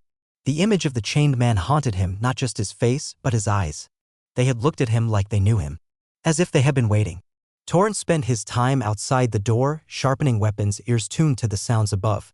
Nessa paced constantly, restless, checking escape routes, redrawing maps. She had grown even more focused since the vision. Something in her had solidified, a purpose, or maybe the start of one. When sat in the back corner, sketching. The symbols. The breathing stone. The root-like tunnels beneath the heart below. His drawings grew more detailed by the day. Some he didn't remember making. But when he looked at them, they felt familiar. He hadn't told the others that. Not yet. Corrin returned 2 days after they found the ruin. He came through the back passage, cloak torn, boots coated in ash. His face was harder, more tired, eyes sunken but bright with urgency. He didn't greet them with pleasantries. He dropped his satchel onto the table and pulled out a scroll bound in gold thread. "The truth's older than the ward," he said.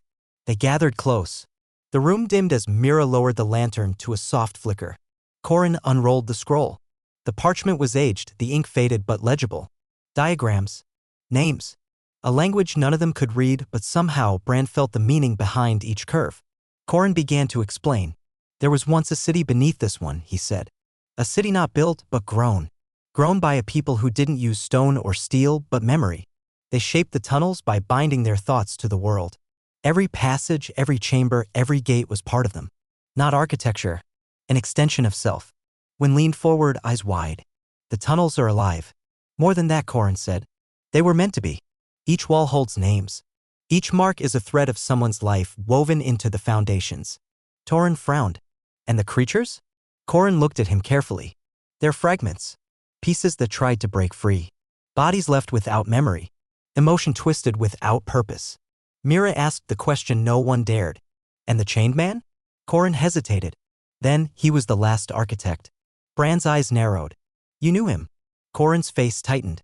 "I knew of him. My grandfather served him generations ago, when the city still honored the old designs. But then the upper districts rose. The old ways were buried. The architects faded. And the last of them was chained beneath the ward." "Why?" Nessa asked. Corrin tapped the scroll. "Because he tried to complete it." When whispered, "Complete what?" Corrin's voice dropped to a hush. "The perfect memory. A city that never dies. A world of thought where no fear exists because no one forgets pain. But to build it, he had to sacrifice the living. Bind their memories. Carve their fears into the tunnels. He wanted peace. He created monsters." The room fell still. Bran stood slowly, his voice steady but quiet. "You brought us here for a reason. Not just to learn. What aren't you saying?" Corrin's eyes fell to the scroll. His fingers hovered over one symbol. A spiral inside a spiral. A mark they had seen again and again. "This is the mark of a keeper," he said. "A bearer of the first thread. Only a few were ever chosen. They weren't builders. They were anchors. Without them, the memory would scatter, twist, corrupt. He turned to Bran. You have it. On your back. Bran went still. Mira stepped closer. What? Corin nodded. I saw it the first night you came to the tower. It's faded, buried beneath scar and skin. But it's there. You didn't choose it. It was passed to you. Bran's throat tightened. What does it mean? It means, Corin said softly, the city remembers through you. No one spoke for a long time. Then one stood. If Bran's a keeper, can he stop it? Maybe, Corin said. If he can find the central thread, the core memory, the original design. But it's buried deep beneath the first tunnels. Past the old gates, guarded by things older than the creatures. Bran stepped away from the table, breath shallow. The weight of Corin's words pressed against his ribs. He remembered the pit, the chained man's smile, the way the symbols responded to his presence. It hadn't been fear. It had been recognition. He turned back. Then that's where I go. We go, Nessa said immediately. Torrent stood beside her. We fight through whatever's waiting. Mira nodded, quiet but fierce. We protect the girl. Wynn rolled up the scroll. And we end this. Corin looked at them all. The firelight caught the lines on his face, shadows dancing across the age carved deep into his eyes. He didn't smile. He didn't cry. He simply believed. You have 3 days, he said, before the gate opens again. That night, Bran sat beside the sleeping girl. The markings on her arm pulsed softly, a slow heartbeat beneath the skin. But now as he watched, he saw something else. In the middle of the red sigils, barely visible, almost erased, was a tiny spiral. The same spiral Corin had shown. The mark of a keeper. His mark. The city had buried him in silence, in shadow, in broken memories passed down through scars and whispers. But now it was calling. And he would answer. Not to be part of its memory, but to tear the whole thing out. 3 days. That was the time Corin gave them. And time in the 13th Ward no longer moved like it used to. The sun still rose, but the light felt thinner now, distant, like it had to pass through layers of smoke and memory just to reach the streets. People no longer spoke to each other in daylight. Some didn't speak at all. A mother hung charms of bone across her doorframe. A butcher boarded his shop with iron nails and left without a word. A dog howled at a corner of an alley where nothing stood. And under it all, the pulse. The steady, faint thrum of something beneath the ward, waking. The group moved with quiet purpose. They split into pairs, gathering supplies, listening for rumors, mapping unseen paths. Mira collected herbs and oils that could dull pain and mask scent. Nessa tracked the patrols from the upper wards and marked which buildings were being watched and which had gone untouched. Torrin restocked their weapons cache and reinforced the armor scraps he wore across his chest and arms. Wynn and Bran pored over Corin's scrolls, deciphering fragments of language, comparing symbols against the ones on the girl's skin, on the breathing stone, on the tunnel walls. They didn't sleep much. Not because of fear, but because of urgency. The final descent would be long. There would be no turning back. The plan was simple in shape but brutal in scale. There was an old shaft deep beneath the southern drainage trench, long sealed by debris and collapse. It connected not to the city's newer passages, but to the original weave, a series of tunnels untouched for a century, predating the current wards, where the stone still held the memory of the first architects. Somewhere within those forgotten halls lay the central thread, the heart of the design. The place where it all began. Corin believed that if Bran reached it, if a keeper touched the thread, then the tide could be reversed. The awakening could be stopped. The monsters might fall silent again. The city might be spared. But no one knew what guarded it. No maps. No survivors. Just whispers. They descended just before the second nightfall. No ceremony. No speeches.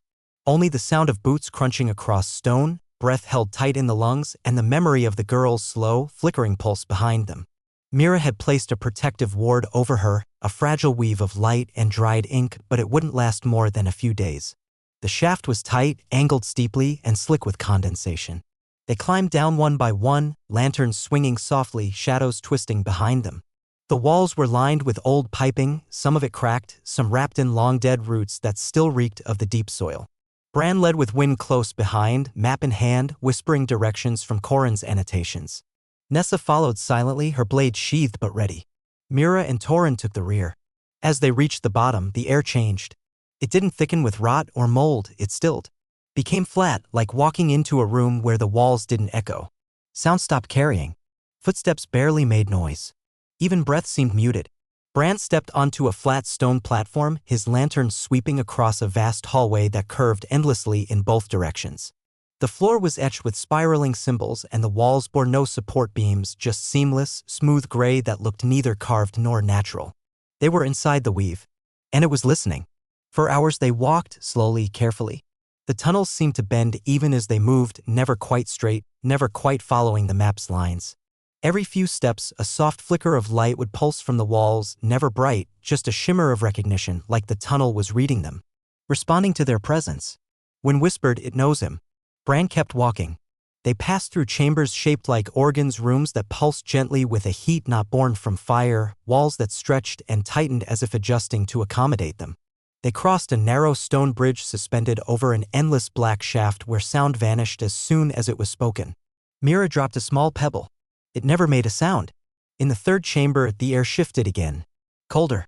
Thinner. Bran faltered, his knees trembling slightly. The others slowed, surrounding him. "What is it?" Nessa asked. Bran opened his mouth, but no sound came. Not just from him. From anyone. Their voices had been stolen. The chamber ahead shimmered like water, and in its center stood a tall stone arch. No carvings. No markings. Just stone. As they approached, Bran's vision blurred. And then he wasn't there anymore. He was 15, running through the alleys of the 13th. His feet were bare.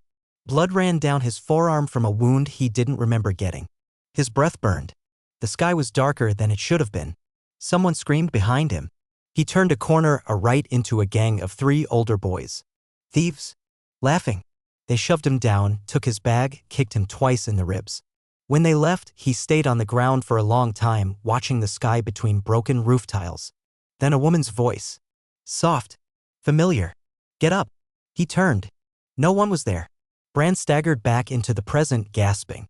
The others stood around him, watching with concern. Mira touched his shoulder. "You disappeared for a second. You were flickering." Bran looked at the arch, "It's testing us." Torrhen frowned. "With memories?" "Not just memories," when said, wide-eyed. "Regrets." Bran took a deep breath. Then stepped through. Each of them passed the arch. And each saw something different. Torrhen was back in the burning house, his brother's hands slipping from his grip, flames screaming louder than the wind. Nessa stood outside the jail cell, her mother on the other side, whispering a final goodbye.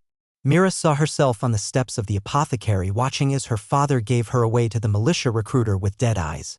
When sat alone in the flooded library, hundreds of books torn open, their pages dissolving in water and ink. And then each of them returned. Breathless. Changed. Not broken. But hardened. The weave let them pass. Beyond the arch, the tunnel narrowed. When pointed ahead, his voice tight with awe. "There. That's it." A dome-shaped chamber waited just ahead, pulsing faintly. They stepped inside. The thread was not a thread at all. It was a pedestal hovering inches off the ground, its surface etched with layers of glyphs so intricate they shimmered like liquid metal.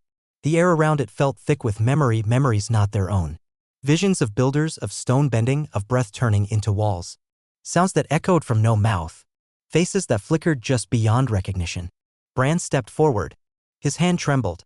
Then he touched it. The room exploded with light. Not heat. Not force. Just memory. Flowing through him like floodwater. He saw the city as it once was, a place without walls, built from thought, where people wove their hopes into streets and their grief into bridges. A place of impossible beauty, fragile and full of wonder. And then the chainmaker arrived. A man who feared forgetfulness. Who believed pain had to be preserved. Who carved it into stone, into bodies, into the roots of the city. Bran saw the moment the design was corrupted. And then he saw himself. Not in the past. Not in the future. But in the center. Holding the thread. Becoming the blade that cuts the weave. The light dimmed. Bran staggered back, breath gone. When caught him. Mira stepped forward. "Did you see it?" Bran nodded slowly. "I know what we have to do." Torrhen looked around the chamber. "Tell me it involves smashing something." Bran's eyes glinted. "It involves cutting the memory loose." Nessa smiled. "Then let's bring the storm." They emerged from the tunnel not as scavengers, not as survivors, but as something different now. Changed. Not in power or strength, but in certainty. Beneath the ward, they had touched something older than fear, something buried deeper than stone. They had walked into the center of a broken memory and walked back out with its weight pressed into their bones. Bran carried it in his silence. When in the way his hands now shook after drawing. Mira in the quiet strength she showed when cleaning her blade. Torin in the twitch of his jaw every time he stared too long at the horizon. And Nessa in the way she now stood always near Bran, not guarding him but walking beside him with a purpose that no longer belonged just to her. The thread had shown them what the city once was. Now they had to break it. The cellar greeted them with the soft glow of Myra's wards still flickering around the sleeping girl. She had not woken, but her body had changed. The red lines across her skin had grown deeper, more intricate, wrapping her like a net woven by something that understood her better than she understood herself. And in the center of her chest, above her heart, a new shape had formed, a mirror spiral, pulsing gently in rhythm with the same one Bran now bore faintly on the back of his neck. Corran was waiting for them. He didn't ask questions. He saw their faces and nodded once, solemn. His eyes lingered on Bran. "You touched the center." Bran gave a single nod. "And you're still yourself," Corran said. "That's a start." "We have a way to cut it," Bran said. "The thread, it's alive. Like a root. We need to sever it from the rest." Corran raised an eyebrow. "And you think it'll just let you?" "No," Bran said. "It's already fighting back." He gestured to the girl. "The markings. The glow. The spiral. It's using her as a vessel. A second keeper. One that obeys." Mira stepped forward. "She's too far gone to save with herbs or rest. The thing inside her, it's not controlling her like a parasite. It's rewriting her." When unrolled one of his drawings, a circular diagram that mirrored the glyphs from the breathing stone. "If we cut the thread while she's still connected, it could kill her. Or worse." Torin folded his arms. "And if we don't, we're all dead anyway. Along with the rest of the ward." Nessa said nothing. Her eyes had been on the girl the entire time. Watching. Not just with pity, but with calculation. With planning. "She's not lost yet," she finally said. "I think the thread needs a conscious anchor to finish the binding. And she hasn't woken. That gives us time." Corran looked between them, then opened an old chest beneath the back shelf. Inside were 3 objects wrapped in faded cloth. One was a knife. The second, a curved black rod etched with the same circular runes that had filled the tunnels. And the third, a long piece of bone, not human, polished to a sheen, with symbols too precise to have been carved by hand. "This is what you'll need," Corran said. "A ritual once called the breakpoint. Only keepers could initiate it. The blade is memory-bound. The rod, a focus tool for the spatial glyphs. And the bone," he paused. "It's not from this world." No one asked what he meant. They all knew by now that the city held more than history. Bran took the knife first. It was light, cold even through cloth. But as his fingers wrapped around the handle, the blade pulsed once, softly, and then settled, recognizing him. Wynn took the rod and began sketching immediately, mapping the anchor points needed. Mira took the bone and began preparing the warding lines, whispering old chants under her breath. Torin and Nessa began assembling gear, packs, lanterns, the few vials Mira had prepared for emergencies. Blades, hooks, climbing spikes, everything they would need for the descent that came next. Because the ritual could not be done from safety. It had to be performed at the exact intersection where the city's memory was bound to the flesh below. The cradle chamber, the place Corran feared most, and the only one that the chained architect had never allowed anyone to return from. They left the girl in Corran's care. A circle of warding was placed around her bed. Her breathing had slowed, but not stopped. Her body lay still, but the red spiral on her chest throbbed, now faint but undeniable. It was counting down. Bran knelt beside her before they left. He didn't speak. He only touched her hand, then stood. She didn't move. But the spiral pulsed once, brighter than before. The path to the cradle was not marked on any map. Corran guided them through broken tunnels that predated even the first thread, old designs, raw, jagged, not grown, not shaped. These tunnels were carved not by hands, but by force. Bran saw remnants of battle here, collapsed walls where stone had melted like wax, symbols scorched black across the ceiling, rusted chains embedded in the floor. The deeper they went, the more the walls began to change. No longer stone. Flesh. Not soft, not wet, but living. Veins of red light pulsed beneath the surface. The corridors breathed again as they had in the upper ruins. But now the breath was labored, like something large was struggling to wake. The ritual had to be performed at the center, where the city's oldest memory had become flesh. The cradle chamber waited at the end of a long bridge suspended over a pit so dark even light itself refused to pass. They crossed in silence. No sounds followed, but they could feel the watching. Not eyes, not sight, but awareness. A weight that pressed down on every thought, every movement. Like a god lying beneath the floorboards, listening. The chamber was round, lined with concentric rings of stone that folded into the floor like teeth.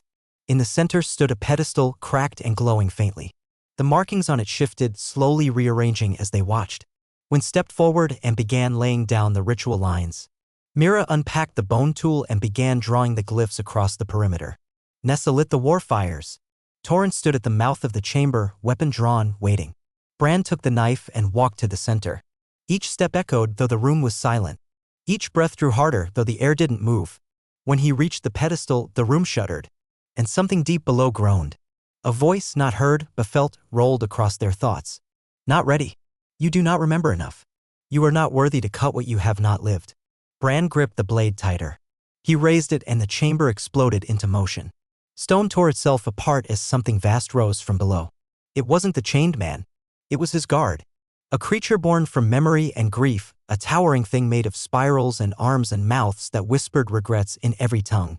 Its skin shimmered with faces, hundreds, blinking and shifting, each caught in the instant before death. It didn't move like flesh. It flowed. And it came for Bran. Torrent met it first, charging without fear, slamming his hammer into its leg, but the creature didn't fall. Instead, the ground cracked beneath him and he was thrown back. Nessa dove between its arms, slicing at the joints, her blades cutting glowing red lines across its limbs, but the wounds closed instantly and the creature shrieked in a chorus of memories too sharp to endure. Wynn kept drawing. Mira kept chanting. The ritual had begun, and Bran, standing in the center, closed his eyes. He saw not the creature, not the chamber, but her. The girl in the cellar. The spiral on her chest. The city in her bones. And he saw himself, the spiral behind his ribs pulsing in rhythm. He didn't need more memory. He didn't need more knowledge. He had seen enough. And so he cut. Not the creature. Not the city. But himself. He drove the blade into the base of his palm, where the mark shimmered. And the pedestal flared white. The thread screamed. The creature collapsed mid-motion, melting into smoke and symbols. The chamber heaved once, then stilled. Bran knelt in the silence, blood dripping from his hand, the blade humming softly in his grip. The ritual was complete. But above them, the chained man had felt it. And now he would rise. The city didn't shake, it shuddered. Not the way it had during storms, not like when heavy artillery rolled across the old bridge, or when the river froze and snapped with the sound of splitting stone.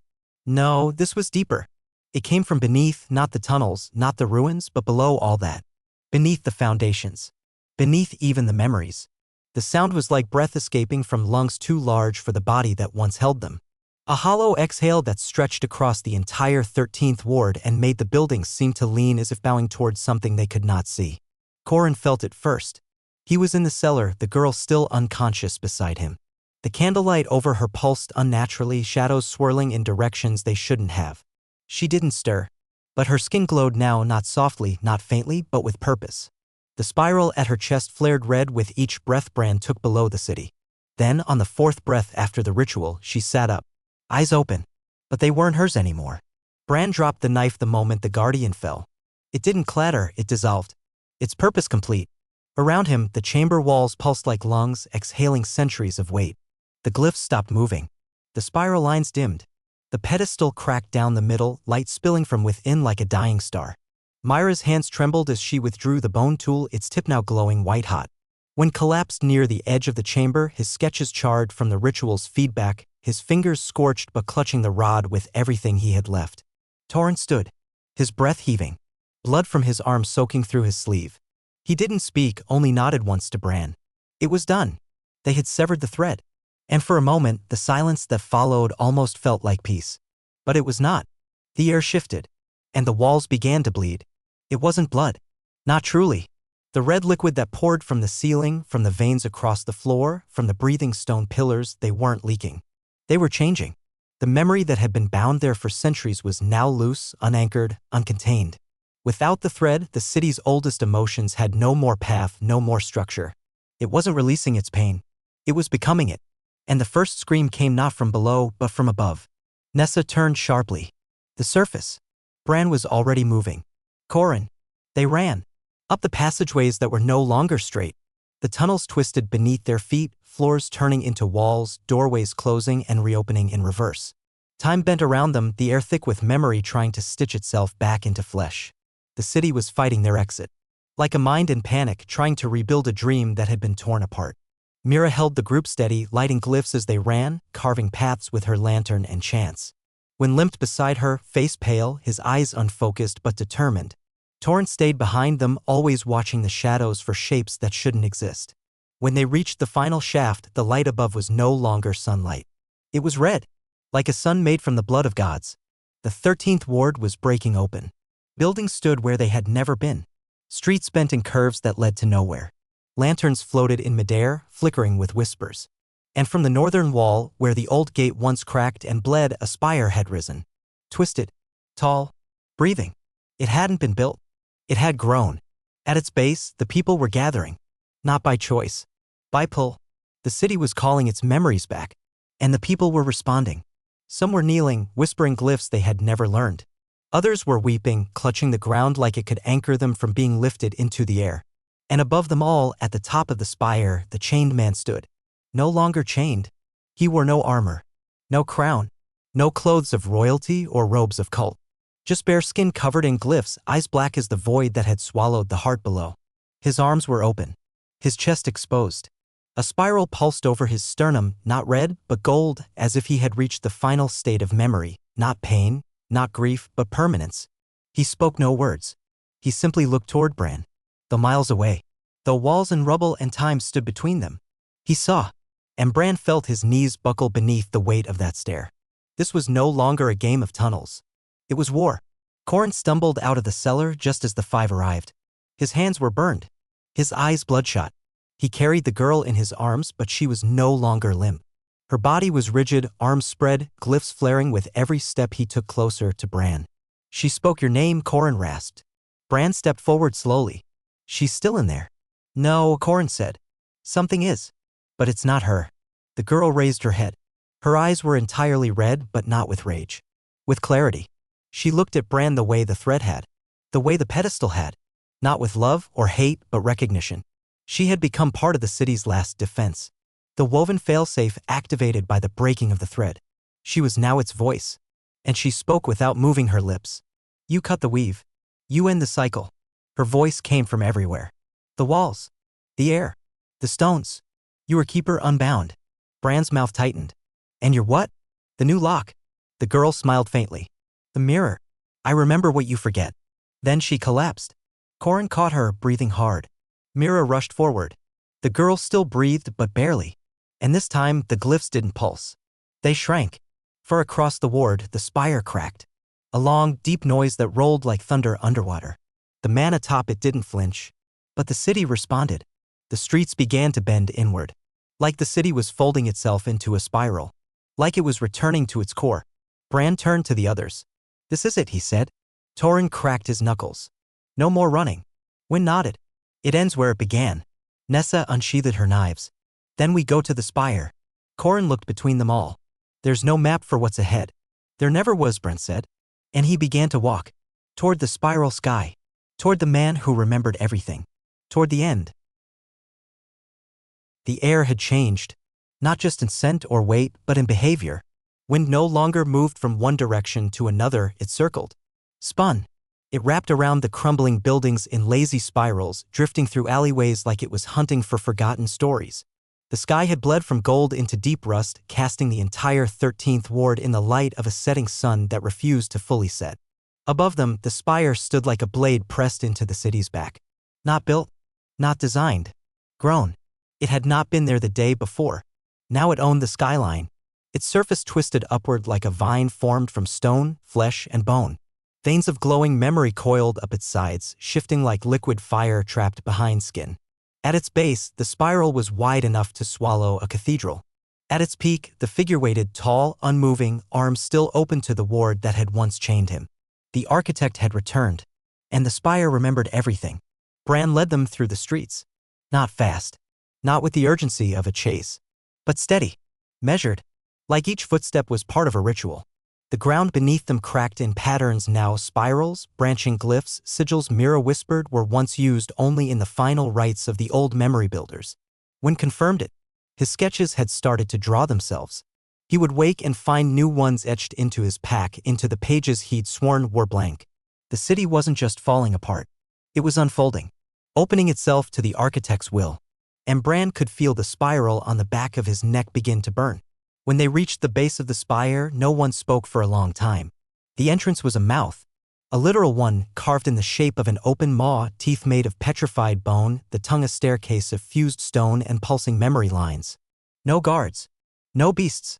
No defense. Because none were needed. You didn't guard a memory. You invited those ready to remember. Bran stepped forward. The mouth opened wider.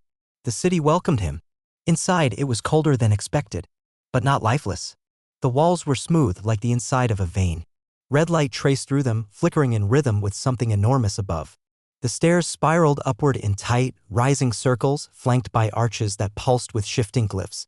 Each arch was different, and each one told a story etched not in pictures but in emotion. Bran touched one. He saw the architect's hands shaping a child's memory, removing the moment of grief, stitching joy in its place. He felt the weight of thousands of names being tied together in a single line of text. He saw people smiling while their pain was carved into the walls around them. Willing sacrifices. Eyes full of love. They believed they were building peace. When stepped beside him, it wasn't always twisted. No, Bran murmured. But he made it that way. They climbed. Each level of the spire was a test. Not of strength, but of remembrance. In one chamber, they walked through a long corridor filled with hundreds of reflections, each one showing different versions of themselves. Mira paused before one that showed her standing over a dying soldier, her own father, with blood on her hands and her lips moving in silence. Nessa's reflection showed her shackled in a prison, alone, her mother's voice a whisper she couldn't reach. Torrance saw himself as a child, knees in ash, calling for a brother who had already burned. Bran's reflection didn't move. It waited, expressionless. Then it turned and walked away. When found the next door, it opened without sound into a garden made of light and memory. Trees that weren't real, flowers made of fractured voices, a sky that shifted between childhood laughter and screams. In the center stood a statue, tall, cloaked, face blank. A plaque beneath it read, "To the one who remembers all." Mira read the inscription aloud. The ground began to shake. The statue moved. Its arms unfolded. Its head tilted. And it attacked. But not with fists. With memory. Each of them was pulled into a different scene. Bran stood in the orphanage again, watching himself refuse to share food with another starving boy. Mira was back in the apothecary, pouring the wrong vial, watching a mother's baby stop breathing. Torrance was in the smoldering remains of his home, seeing the flames dance the way they had that night. Nessa was trapped in silence, forced to watch her mother be taken without saying goodbye. When stood in a flooded room, books in hand, ink bleeding from the pages like wounds, the statues spoke in all their voices. You build peace on a foundation of regret. Bran raised his hand and rejected it. Not with words. With memory.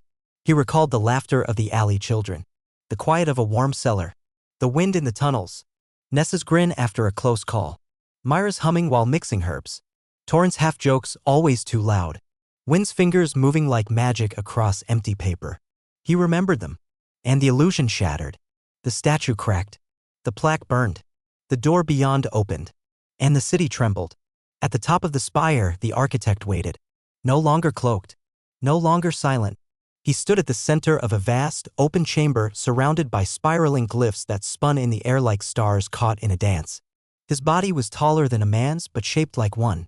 His eyes were pits of moving light.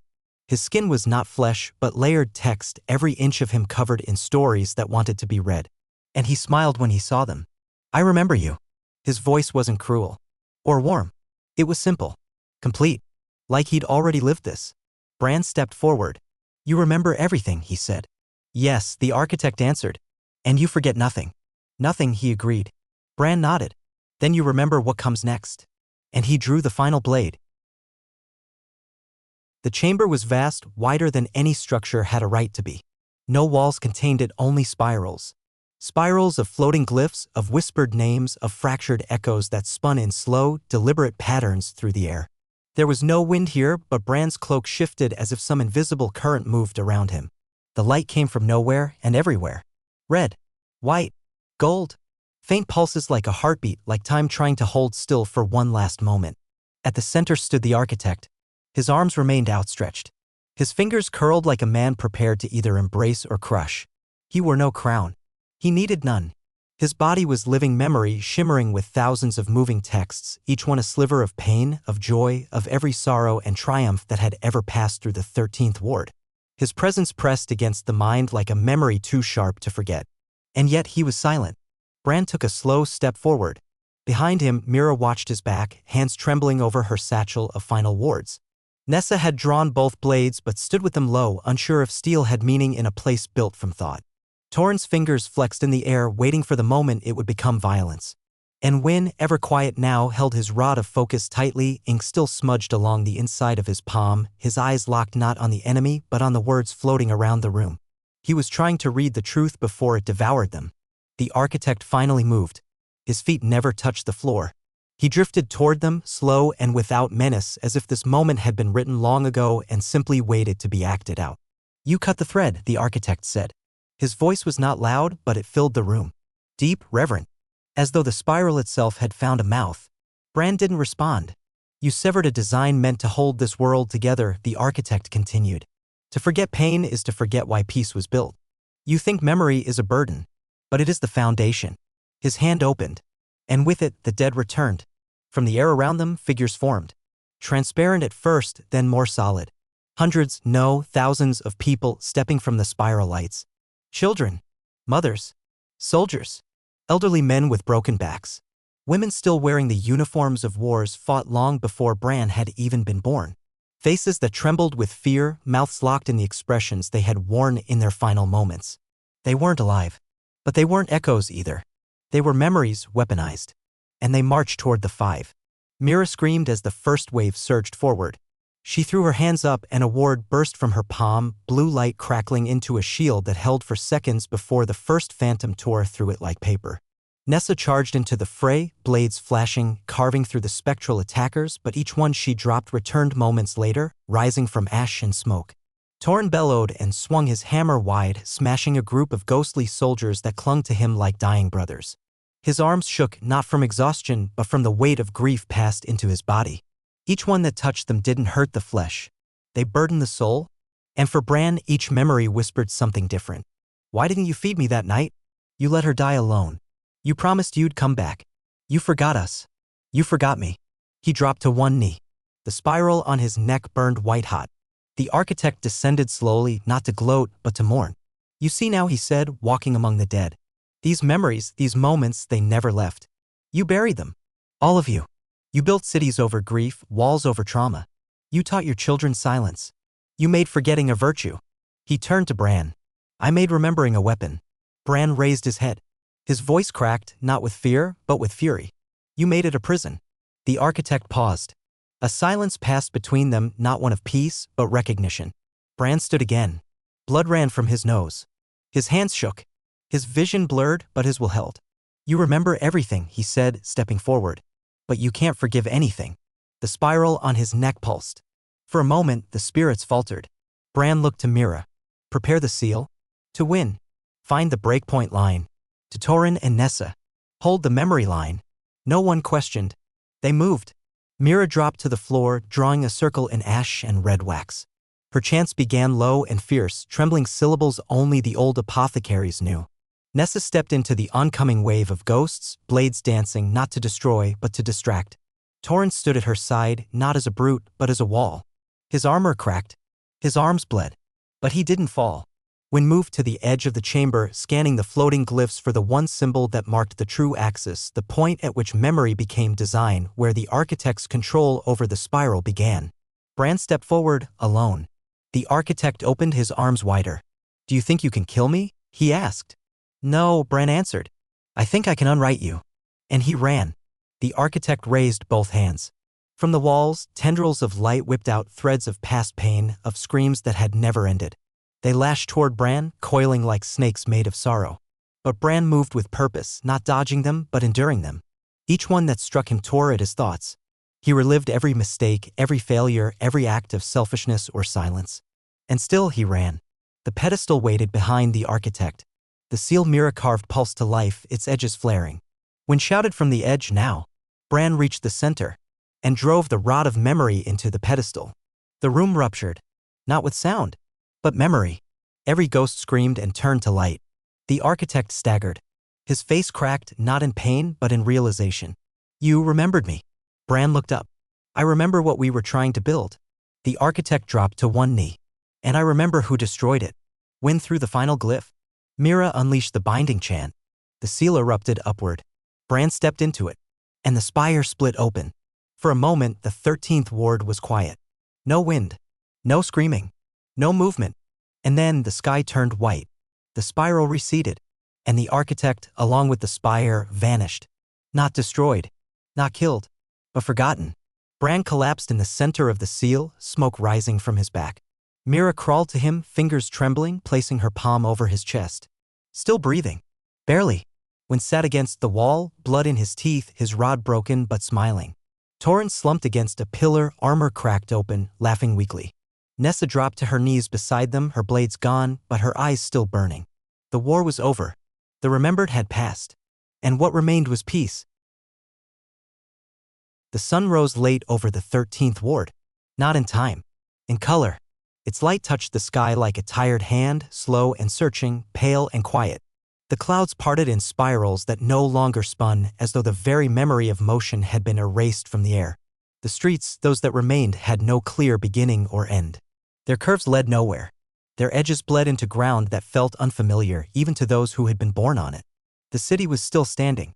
But it had no center. No spire. No architect. No anchor. It felt like a dream from which someone had finally woken. Pieces missing. Corners blurred. Some names forgotten. Some faces half-remembered. The wound the thread had kept hidden for generations was now open, and the city bled silence. Bran sat beneath the ruins of what had once been the spiral's base. It was nothing now, just scattered stones and burnt lines in the ground, the lingering shape of something that had been not quite real, yet too heavy to ever be fake. His clothes were torn. His arms covered in the ash of burned memory glyphs. His face older than it had been just days before. But his breath came steady. The mark on the back of his neck was gone. The spiral had vanished. And with it, the voice that had haunted his blood. He was free. But freedom tasted like iron. And it felt heavier than chains. Mira knelt beside him with a flask of cool water, pressing it into his hand. Her fingers were cracked from the glyph work, her lips chapped, her eyes hollow with the weight of every spell she had thrown during the seal. She didn't speak. Neither did Bran. She only placed a blanket over his shoulders and sat beside him, letting her own exhaustion finally settle into her bones. She had done what she swore she would. She had protected the city. She had saved her friends. So why did it feel like she had lost something too? Not far from them, Torrent leaned against a broken arch, hammer laid across his knees. His left shoulder was out of place. His right eye swollen. He didn't care. He stared at the skyline, what was left of it, and exhaled a long breath that didn't tremble. His body was broken, but it had done its job. He had stood between death and the ones who mattered. He'd swung his weapon with meaning. And for once he had not failed. But in the quiet, when no one watched, he reached into his coat and pulled free a charred token, half of a burned pendant once worn by his brother. He held it between thumb and forefinger, rubbing it slowly. A silent conversation. A whisper of apology. I kept my promise, he muttered, voice too soft for the others to hear. We lived. Nessa wandered the edge of the crater where the spire had been. She didn't sit. She couldn't. Her body buzzed like something unfinished. Her blades were gone, left behind in the final memory fight, but her eyes still scanned every shadow. She wasn't looking for enemies. She was looking for him. The architect. Not because she wanted revenge, but because a part of her still didn't believe he was gone. A creature like that didn't just disappear. It waited. She knelt and touched the cracked ground. A faint warmth lingered beneath the stone. Not malevolent, not alive, but familiar. Like the last breath of someone you had just buried. She exhaled. And for the first time since the fight ended, she let herself cry. Not loud, not desperate. Just quiet, bitter tears for the version of herself that hadn't survived. When sat beside a pile of ruined scrolls. Pages soaked in ash and memory.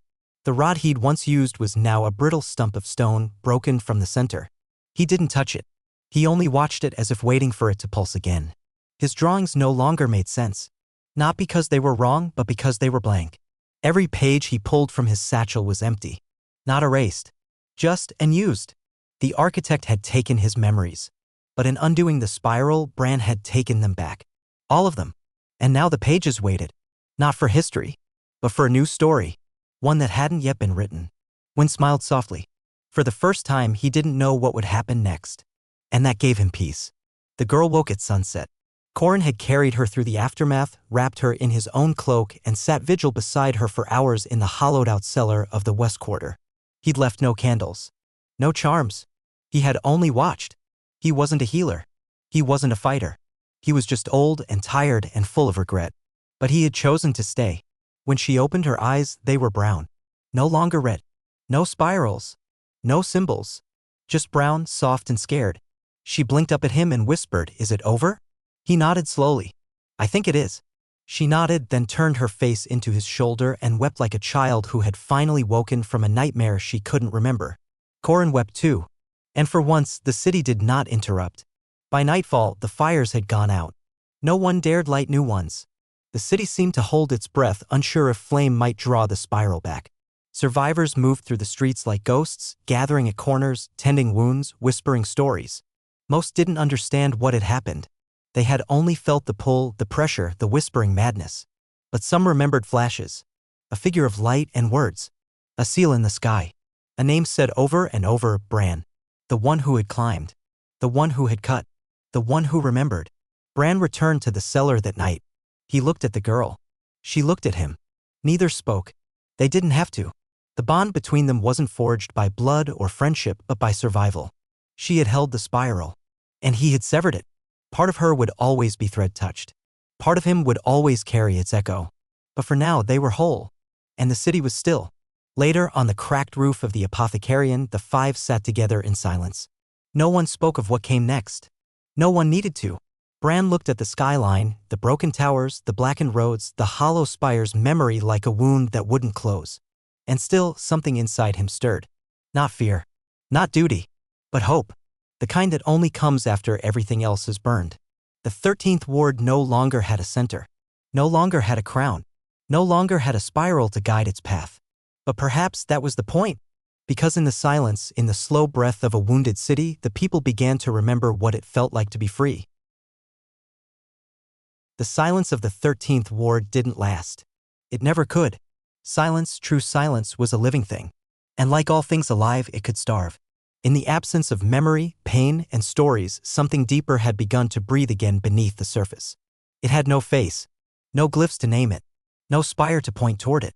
It was not a remnant of the architect's design, nor a shadow of the spiral's remnants. It was older. Older than memory. Older than thought. And it had been watching. Bran heard it first, not as a sound, but as a lack of one. He had stood on the edge of the ruined eastern tower, staring out over the fractured remains of the ward, when he noticed something subtle. The wind, which usually howled low through the ruins, had stopped. The birds, the rats, even the distant creaking of broken buildings, they had all gone still. A pause in the breath of the world. Not rest. Not peace. But anticipation. And within that hush, something pressed against the inside of his skull. No words. Just weight. A presence. Heavy. Cold. Patient. He turned toward the center of the city, the crater where the spire had once stood, and knew it hadn't ended there. The spiral was gone. But the thing that fed it was not. In the cellar, the girl had begun to hum. Low. Tuneless. A strange, circling melody that Mira didn't recognize. She sat beside the girl with a cup of broth untouched on the table, watching the child's hands draw invisible shapes into the dirt. Circles. Spirals. But not like before. These were incomplete. Broken. Like she was trying to remember something she'd never been taught. Mira didn't stop her. She only whispered, "What are you hearing?" The girl didn't answer. Because her ears weren't listening. It was the scar inside her chest that had begun to pulse again. And it pulsed with a rhythm the architect had never used. When sat in the apothecarian's highest remaining chamber, his hands resting over a scroll he could not open. His ink had dried. His rod had crumbled. But still, his fingers itched to draw. Something had returned. Something with shape. With voice. It lived in the corners of thought where no language reached. It was not a story. It was the thing that happened before stories began. He blinked slowly. Then looked down at the blank parchment. His hand began to move, slowly at first, then with terrifying certainty. And he realized he wasn't the one drawing. Torin walked through the western quarter where most of the survivors had gathered.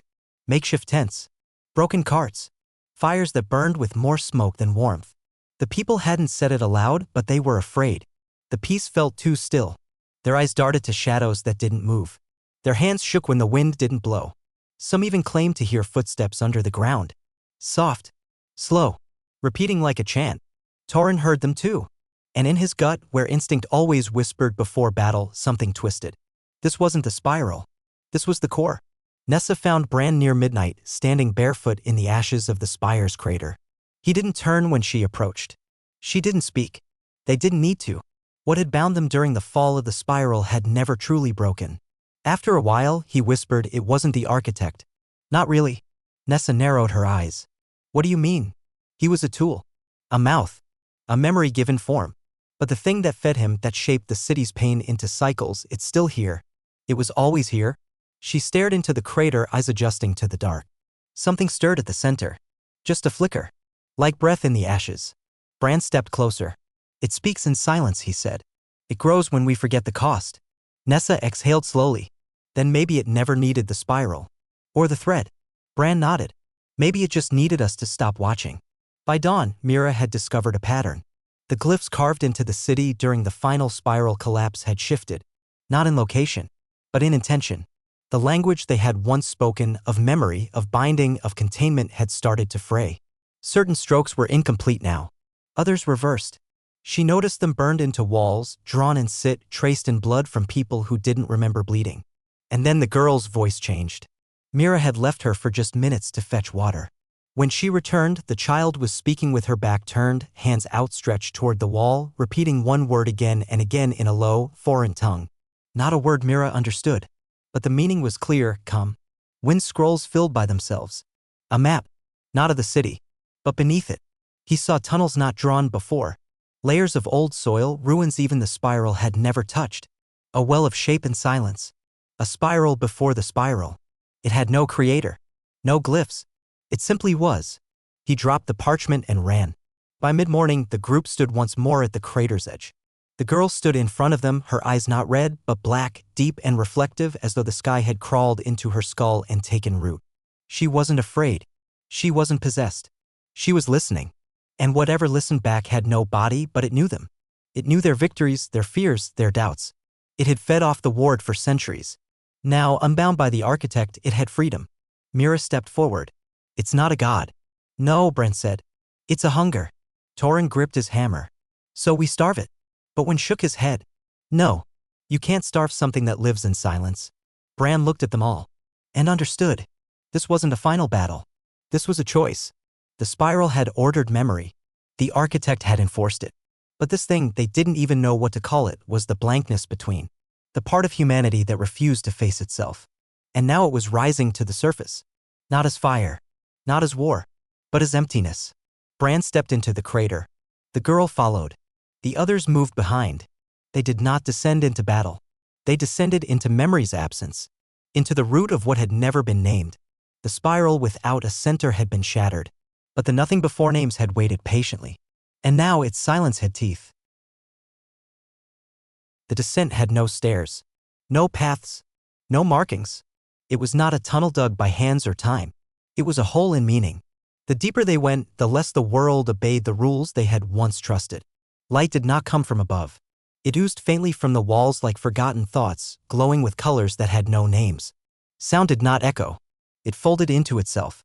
Their footsteps left no prints. Their breath made no mist. This was not a place. It was a space between places.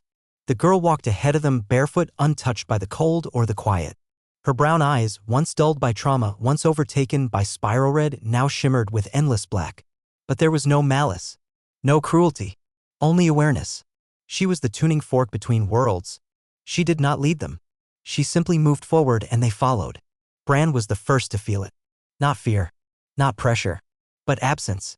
A part of himself was being peeled away. The ache in his right knee from falling off a rooftop at age 10. The crooked memory of his first fight in the alley, fists shaking, blood warm on his teeth.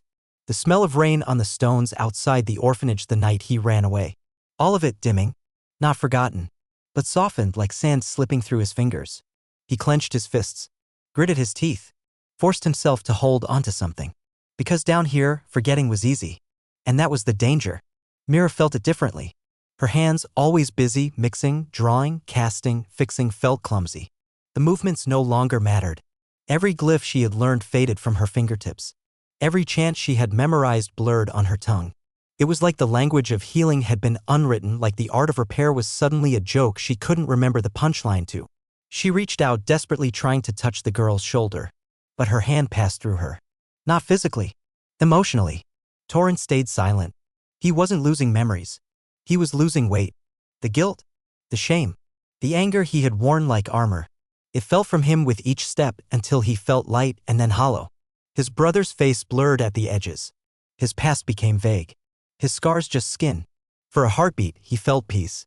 Then he felt nothing. And that terrified him more than any war ever had. When walked slowly, watching lines that weren't there. He didn't lose memory. He gained clarity.